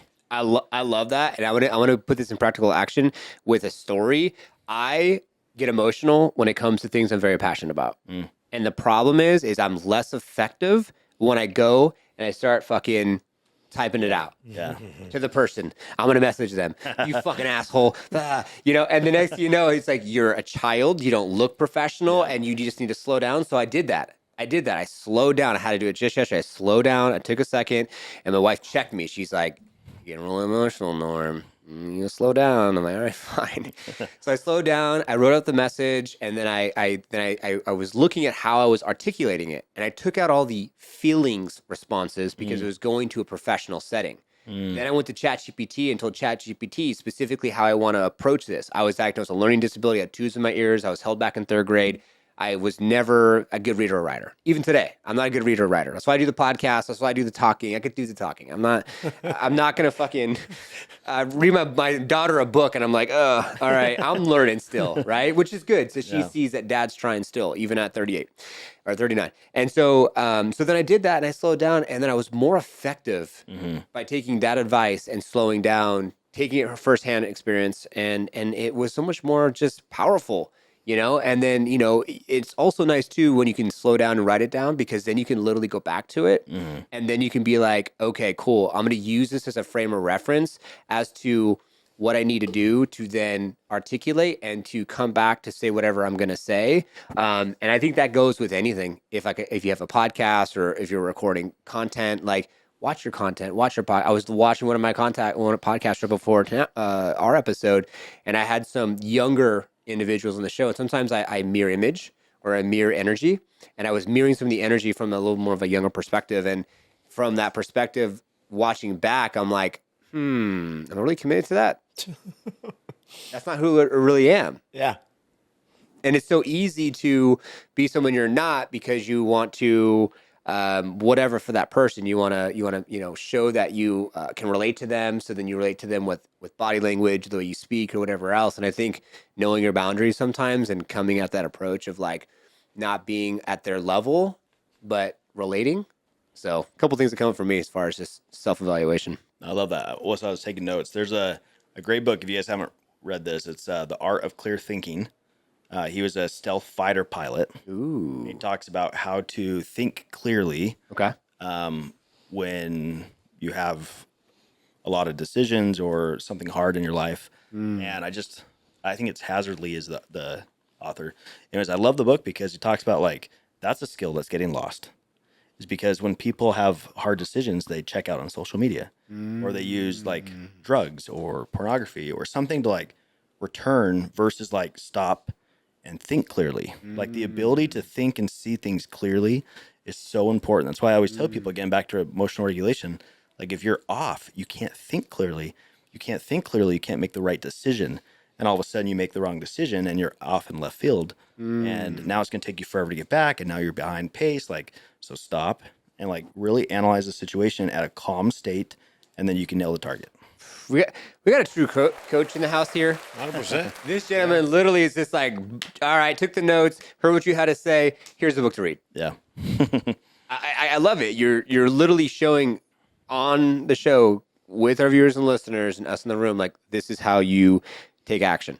Yeah. Right now, no excuses. Well, and I'm even writing my notes. Like that would be a cool training manual to go build. Really? Here we go again. No, that's true. Another all-nighter coming. All right. Again, that's kind of how I view conversations like this too, right? It's Yeah. like, if this is a conversation and it's coming up and we're having to take time to talk about it, it's probably because there needs more training on it. Like people need help. And so, We'll probably have it by Friday, if not Monday. yeah, it'll be ready by Friday. What else can you copy? Oh, he's traveling right now. But again, like it's that speed, right? Yeah. So let's go over for this segment. I'm curious, like, what are some notes that you've been taking? What's been some big, powerful moments for you? Because I think it'd be good for our viewers and listeners to look at some of the things that you took notes on, maybe cross-reference their notes, and also be able to use these Cliff notes for themselves. Like, what's been some power moments for you? Yeah. So I really take notes on what are we talking about and how can I better teach that? How can I better train on it? So if we're taking time to talk about emotional regulation, okay, well, what are the problems with emotional regulation? And why is this a topic that we have to take time on? Well, what books could people read to solve that problem? And then how would I train on it, put it into a manual, and then how do I coach on it? So for me, like anytime we talk about something, I'm like, okay, that could help people. I'm going to take notes on it. And I'm going to go build something. And so from like a coach, like teacher perspective, that's literally just how my brain works. And then it's like, okay, now I have the Cliff Notes. Now I'll go home and I'll organize these into another section. And then that section will go into Canva. And then Canva will go into an ebook and then it'll get dispersed. Wow. Right. So for me, like identity was a big thing. I took a ton of notes on identity. Like if you guys go back and look at your notes, like we talked about how to feel worthy, right? Like, am I worthy of this goal? It's like, well, you're not worthy of goals. Do you deserve the goals? Yep. And it's different than being worthy because your worthiness is attached. It's given to you from God. You're his son or daughter. So you have to disperse those two. And then how do we fix that? Well, then we talked about the books on fanatical prospecting, extreme ownership, and eat what you kill. Yeah. So, and so anyways, those were some of the notes. Like I took a ton of notes on that section because again, like as we talked about it, I'm like, oh, this is a big issue. Right. Dude, I love that. Talk about a liftoff moment there. That's awesome. And it's cool because we can get different perspectives like you're giving, and it even gives me a different perspective. So then when I'm on more podcasts, how to be more intentional. I feel like that is the exact definition of intention and being more intentional. You could tell that Jeremy's literally, he's on work mode. You're not home. You're in a different state. You're here for a purpose and you're maximizing that purpose. And it's so true. The topics that we're talking about right now are very much, I mean, whether you're a small business owner, of course, you're speaking more of the real estate side. So I'm excited to see what comes out of this opportunity and how you add more value to your network. I think this is cool because it's what you were talking about earlier. There's a reason you and I connect really well because the frequencies are on the same level. And then both of us are like, okay, well, how do we, I don't know what it'll look like, but we should probably collaborate somehow. How could we help more people? Yeah. I use my platform, you use yours. Like, how do we mix these together? And then all of a sudden, boom, like we have a better service. Yeah. For nice more recipe people. for success for, I definitely see that. Cause there's a yin and yang. Like you're more of the physical, you're in the door knocking space, you're in like the touching, feeling, handshaking, and I'm in the digital space. Right. I'm in like the, you Which can't I'm see not it. In, right. Yeah. And so it's like, all right, how do you blend the two? All right. It could be landing pages, QR codes, opportunities for people to automatically get downloads and resources and whatever quick, because people are going to be busy. Yeah. So I can see a lot of it. And it's also too, I love podcast platforms because it takes our relationship to a different level, which solidifies our relationship. And then we get to give back and we get to connect. And then we get to figure out what's the next catalyst. And then we could always go back to the podcast or share the show with anyone who wants to be a part of this opportunity that we. And the catalyst was our first meeting, which was Real Estate First Technology. Now the second one, which is Liftoff Experience. And then someone can go back and watch it. And that's where the Real Estate First Technology started. Because I'm like, man, I want people to be able to like not talk to, but Dan Corcoran, he was the CEO of Follow Up Boss. He was on Real Estate First Technology. The vice president or president of Real Broker before he stepped down, Sharon, with Real Broker. He was on the podcast and like getting into their minds and getting a opportunity to open the hood, pull open the curtain, show some different perspectives. I think is really cool. Yeah. And that's one thing that I think people are starving for more, especially after COVID, is like, let's be real. Like, let's really be real, because I know even with like, to reference one more time, but Charlie, like there wasn't a lot of realness from the perspective of you couldn't check out his stories. Like, when was this kid born? I don't see any of those pictures. Like the human side first and foremost. And that's where I take pride in myself as far as stories. I'm always talking about what I have going on, what's happening. I filmed my life on YouTube for 3 years, and it's all very transparent. Birth, wedding, moving out of Arizona, coming in here. So for me, I feel like when I do get to a different level, people could say, wow, he's a human. Wow, he did normal shit. And he was a normal dude. He just had this crazy goals and just passion and aspiration. Yeah. Well, we had a guy that called off YouTube the other day. We were in the car. And what was the first thing he said? You remember? Yeah, he said, you know, I'm going to be really honest with you. I don't know you, but I trust you. Boom. Wow. And it was really cool because it was like, and that's what these podcasts are really cool about, because not everybody can go unscripted for 2 hours, right? A lot of people on Instagram, YouTube, in the real estate space are reading scripts. Yes. They cannot go off those scripts. No. And they're being provided those scripts. So they're not even their own scripts. Yes. And so anyway, with a podcast like this, it's like the viewer, you guys will be able to really see like, oh, they're legit and they know their stuff. Yeah. They just went 2 hours. Yeah. Unscripted on random topics with no script or teleprompter. Yes. I trust them. And Yeah. right? And I appreciate that because your outside perspective, we have a studio audience. I don't know if you saw that when you built this. I know, really. And literally, it's interesting. I'm just going to be honest with y'all. This is supposed to be your show. Like, so Israel's supposed to be here at 10 to 11. And then last week, I had Jen reach out to me and she's like, all right, Jeremy's coming. He's tight schedule. Can we fit him in? I'm like, I said, probably I'll just extend my lunch from like, say, 12 to 2. We'll fit him in. I actually had another podcast. We had to reschedule to get this schedule to happen. And then last night, I thought for some reason, I went into the calendar. I thought I got everything situated as far as putting you on the title, sending you an email, but then I didn't. So then I did it this morning. And last night we just did like the video walkthrough tour, the pictures of the place. Literally right before when you were walking going pee, I was finishing a Craigslist post to freaking get that property upstairs online to be rented. And so talk about not being scripted, but going deeper behind the scenes. Like, this is impromptu. Yeah. This was not premeditated, period. Right. I didn't make that woman on the couch in the blanket situation. I did not do that. No. Yeah. But that's the entrepreneur like fired that like you and I love, right? I love it. We're just going so fast. If we need to sit down and move things around, then great, we'll do it. Yeah. And it's like I don't even have to think about it. We just move, and then it gets done. Yeah, I love it. So, Israel, what are some key things that you would say that you love the most working with Jeremy? We talk about quite a bit. Maybe I wasn't ready at the time, right? Like when the student is ready, the teacher will appear, right?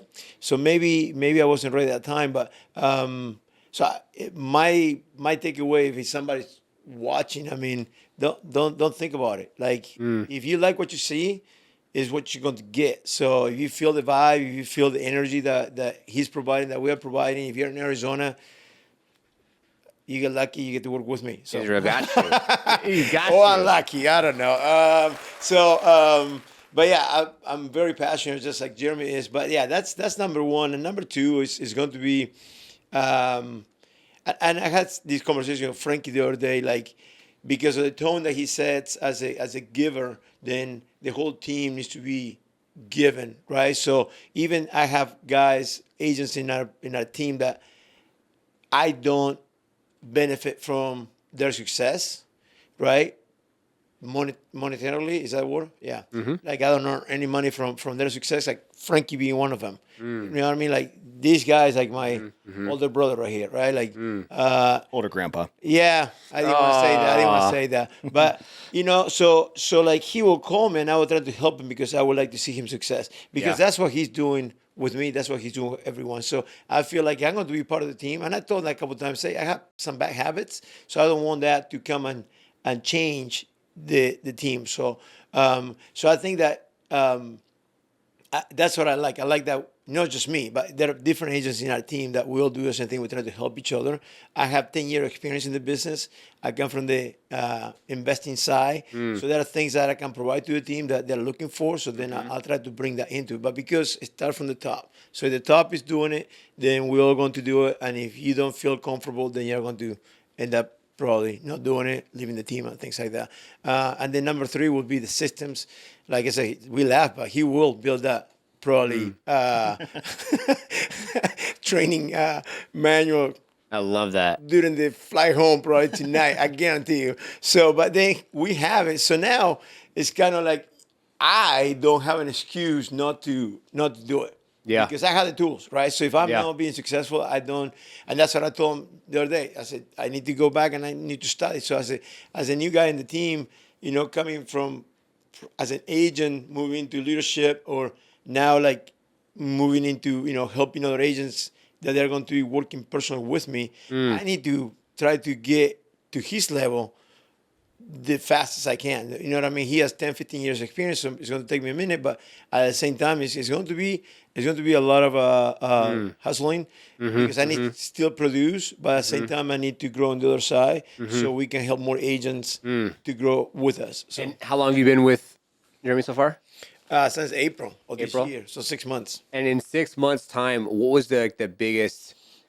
What's the biggest paradigm shift? What would you say was like the catalyst, because you're obviously doing business before, but now you're hitting even bigger goals.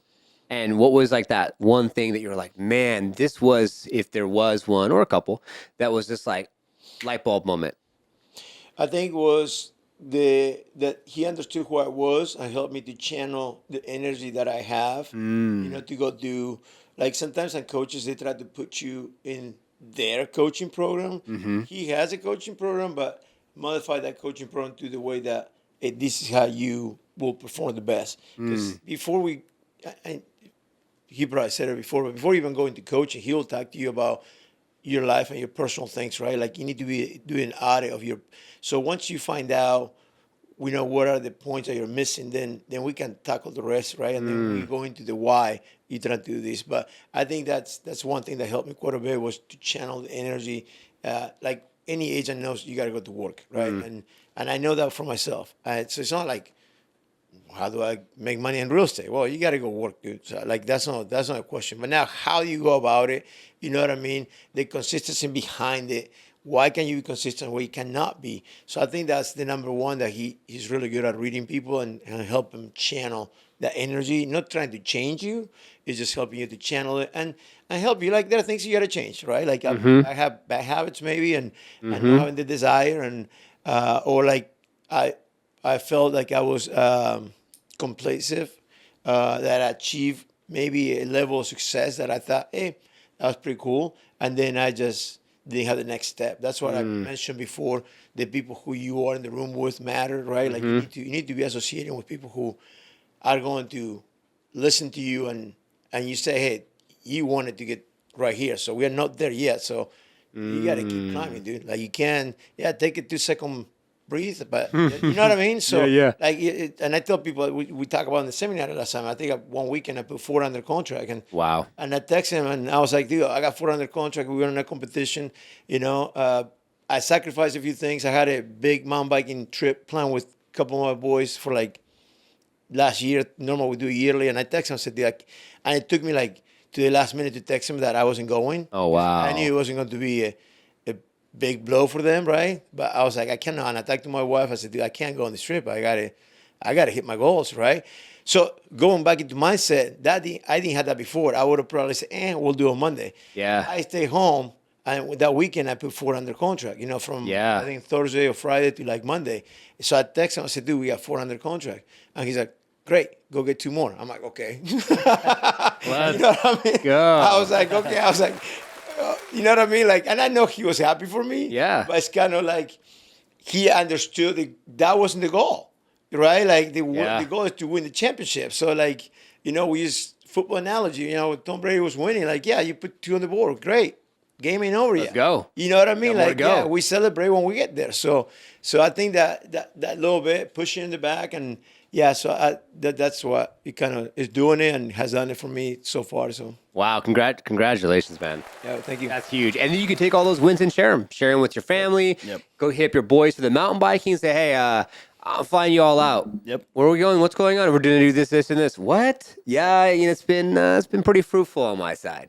You know what I'm saying? Like, and that's what I love doing. Anytime we close a deal, I'm like, all right, girls, we're going getting food. And so I take them out to dinner, lunch, breakfast, whatever it is. My wife loves that. She loves to go wine and dine. And so Dad Jimmy, her father, and what have you, like would always take her out, always go to dining. And it was just a thing that they did. So which was really cool. But congratulations, man. And I think as you share the goals with people, right? Like sometimes I just tell people, I'm busy, I can't do it. But on this case, I actually told them what's happening to my guys. And so they were like, don't worry about it, dude. I hope you can kill it. And then when they came back from the trip, of course, they sent me some pictures. We miss you. You know what I mean? And Yeah. great. Thanks a lot, dude. But but then they asked me, hey, how did it go? You know what I mean? What happened over the weekend? How you doing on this competition? Yada, yada. So like now you have a true friend. You have somebody who's actually looking out for you, and they're not like upset because you didn't go with them. Those are true boys. Yeah. If you got people asking how you did, that's great. That's what you want to have. And I think that there's no losing in being transparent. Yep. There's just no losing. And the more that you're transparent, the more you're going to win, the more people see you're human, the more they're going to connect with you, and the more you're just going to there's nothing to hide. Yeah. And our business shows that we're real on building real estate, because you know what I mean? Because sometimes people think of realtors and don't think much of us. But when you're saying, well, you're a realtor and this is what you're trying to do, like they respect that. Like, oh, dude, he's trying to close some houses. He's trying to better his business. He's trying to help a family or two or three or four. Right? Like, so I think that it's a big overall good impact on the right people. The wrong people, Yeah. What's What's your goal as a team leader out here? Well, the immediate one is I need 3 deals by the end of October. So if you know anyone who's looking to buy or sell a house, just let me know. Just keep it real. Yeah, keep it real. Because I'm about 70,000 GCI right now. The goal will be to do 100,000 in 90 days, which that's done. But it hit me late, right? Like I'm a slow learner sometimes. And I was home and I was doing math and I was like, and then I texted him one night and I was like, dude, I said, I should try to do 100,000 in 1 month, and I'm like, if I would have thought a little sooner, probably I wouldn't feel so pressured. But yeah, now I only have like 35 days, 37 days, which can be done. But yeah, You got this. so that's the short goal. But the biggest goal is I'm excited to help the next person. Like we had a couple new team members joining our team, and one of them or 2 of them might be here in Arizona. One of them is out of state. Yeah. So I mean that's my goal. I love because that. I think if we can prove that it's not just me and it wasn't luck, because a lot of people think that, then we can prove that we have a system that we can implement and we can come and help you do it. Like you hear 100,000 90 days. I heard that many times. I didn't even think it was going to, and my goal wasn't to hit 100,000. My goal was to win a competition, a 30-day competition, and my goal was to just do better than I've been doing. But then when you pick up the momentum, then it's kind of like, it's like walking in a foggy day, right? Like you start into the fog and you kind of see a little bit, but then you kind of get to the end of the road and then you're like, oh, something big at the end, right? So like then you push a little harder because now you can see it. So I think that's what it got me. But I think my biggest goal right now is going to be to duplicate what I done with another agent, just to get the fulfillment he gets as a coach. Yeah. It will be my success story to tell somebody. Wow. And I think that's what I want. Like on yesterday on the event, we had probably about 3 or 4 agents. They were in the same room that I was 6 months ago. So they make the decision and I made the decision. And I brought that up, but I didn't bring it to them, but I said in general, I was in a meeting like this 6 months ago, and I just signed the papers and move on. And here I am today, right? Wow. So sometimes it's kind of like speed is key. You just got to make that decision, and you overthink it sometimes.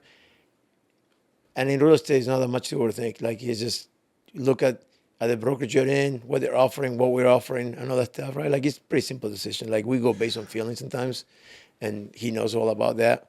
So, but yeah.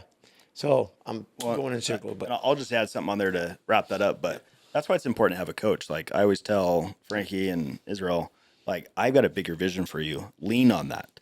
like that's his vision. Like that's cute. Like you'll get there, buddy. Like, Yeah. What did I tell you? we will What did I get tell there. you? But I What did I tell you? Oh my God. You know, I thought you got a confetti cannon now. He's like, okay. No. I want him to have 20 realtors here locally, and then I want him to be doing these events on his own without me. Yeah. And he's going to be flying out across the country to tell his story on stages with me to help more people in more markets. And then we're going to retire him off of that side of the business, not his real estate business anymore. So it's like the vision's really big, but how do you get there? You go make $100K in 1 month. That's a crazy story. And if you can then replicate it, then we can then really like teach that. And so that's why he's like hyper focused on that. But it's like, you got to have someone that has a bigger vision for you too, on top of that. True. Hey, you're in the right room, bro. My goal's 100 grand too in a month. And I've been at like 65, 70, 75. And I was like, this is going to be the month. And I don't know what's going on. The market's fucking weird right now. And so, and we're at about almost 60 reoccurring wise, almost like 50 something. So we're getting close. Cool. And so that's our goal. So I'm rooting for you, man. And Appreciate it. I'm right there with you. So, you know, Anything we can do to help you, yeah. After you do it, come back on. Tell them that you did. Yeah. ooh, That'd be amazing. What do y'all think? Viewers and listeners out there, come back on after the 100K. After the 100K. I'll be here. His real story, everything that he's done. I like that. I like that. And now that you're here, it sounds good. You're not just being on the Liftoff Experience. Real estate versus technology is great. The Liftoff Experience is less about real estate specifically and technology and that type of stuff. I like it to be more wholesome. Yeah. Personal, professional, spiritual, just be a little bit more wholesome and a more of a conversation than be too scripted and then just specifically for someone on the real estate side because it can get a little drab, you know, and I want it to be a little bit more open than that. But man, hour and 58 minutes. Cruised. You It's can't awesome. fake it. You can't Cruise. fake it. Yeah. This And is real. I gotta, This is real. it sums up with this. I gotta fix this. I don't know what's going on, but something was up. I was doing the changing on the camera angle. Happened in the last episode. I think I worked my computers way too hard. And this is the brand new M1 whatever MacBook Pro. So we'll have to figure out what's going on with this. But we got the recording the whole time, and then that thing died on us, that camera, because it's not plugged into direct power. So it was like hour in, dead. And then like hour and a half, then this thing turned it back on, and then it came back on about 14 minutes ago. But that's why I like to have backup. So the audio has been there the whole time. So if we need to, we'll just throw up our picture and then be good to go. But what a pleasure, man. Yeah, Thanks thanks for having us. Of course. It's been amazing. It's awesome that impromptu that you just came in and came on. I was like, dang, you ring the doorbell. I'm like, you brought your whole posse? I'm like, you're rolling deep, dude. I'm like, Bodyguard. yeah, for real. I was like, you brought your bodyguard and everything. And then, you know, just me and the wife here. And then I got a text message come through, something about tea or something. I don't know what's going on. I don't know. So she's slanging tea, I guess, for someone. him, For he gets some tea over here. Okay. Because I heard she was here because my mother-in-law, father-in-law was coming. Cool. And they wanted the old doors. They were picking up the old doors. She's doing some work to her house. She's in Central Phoenix. And I thought that's maybe who they are. And who knows where. Our house is like kind of like that influencer entrepreneur house, so we always have a lot of people in and out. I don't know what's going on half the time here. So, and we're making it for tea or podcasting. no, or we have Airbnb. We have there two we go. Airbnbs here. Oh, really? Plus, I'll walk you around with 2 Airbnbs. Plus, we just finished that unit upstairs, which is pretty crazy. But yeah, man, like, subscribe, connect with this man. Both of these men. Links will be down below. And man, 100 grand, Appreciate it. 30 days, and then we'll get them on. Get it. Yep.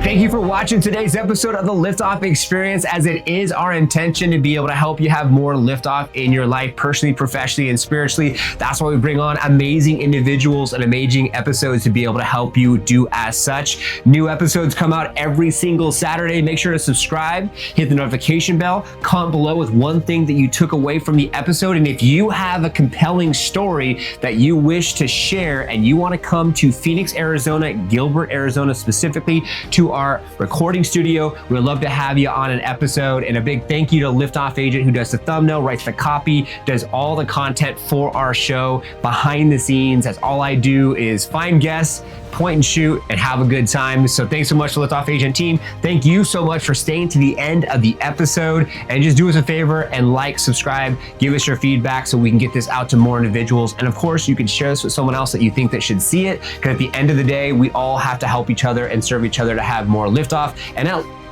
our YouTube channel, you can go ahead and see all of our other videos. If you're listening to this, just go to the Liftoff Experience on YouTube. And if you're watching this, then you can see on the screen that we have lots of episodes that you can take a look at and you can watch today to be able to go deeper with different subject matters to help you have more liftoff in your life. Thank you so much for your time. I appreciate you. God bless.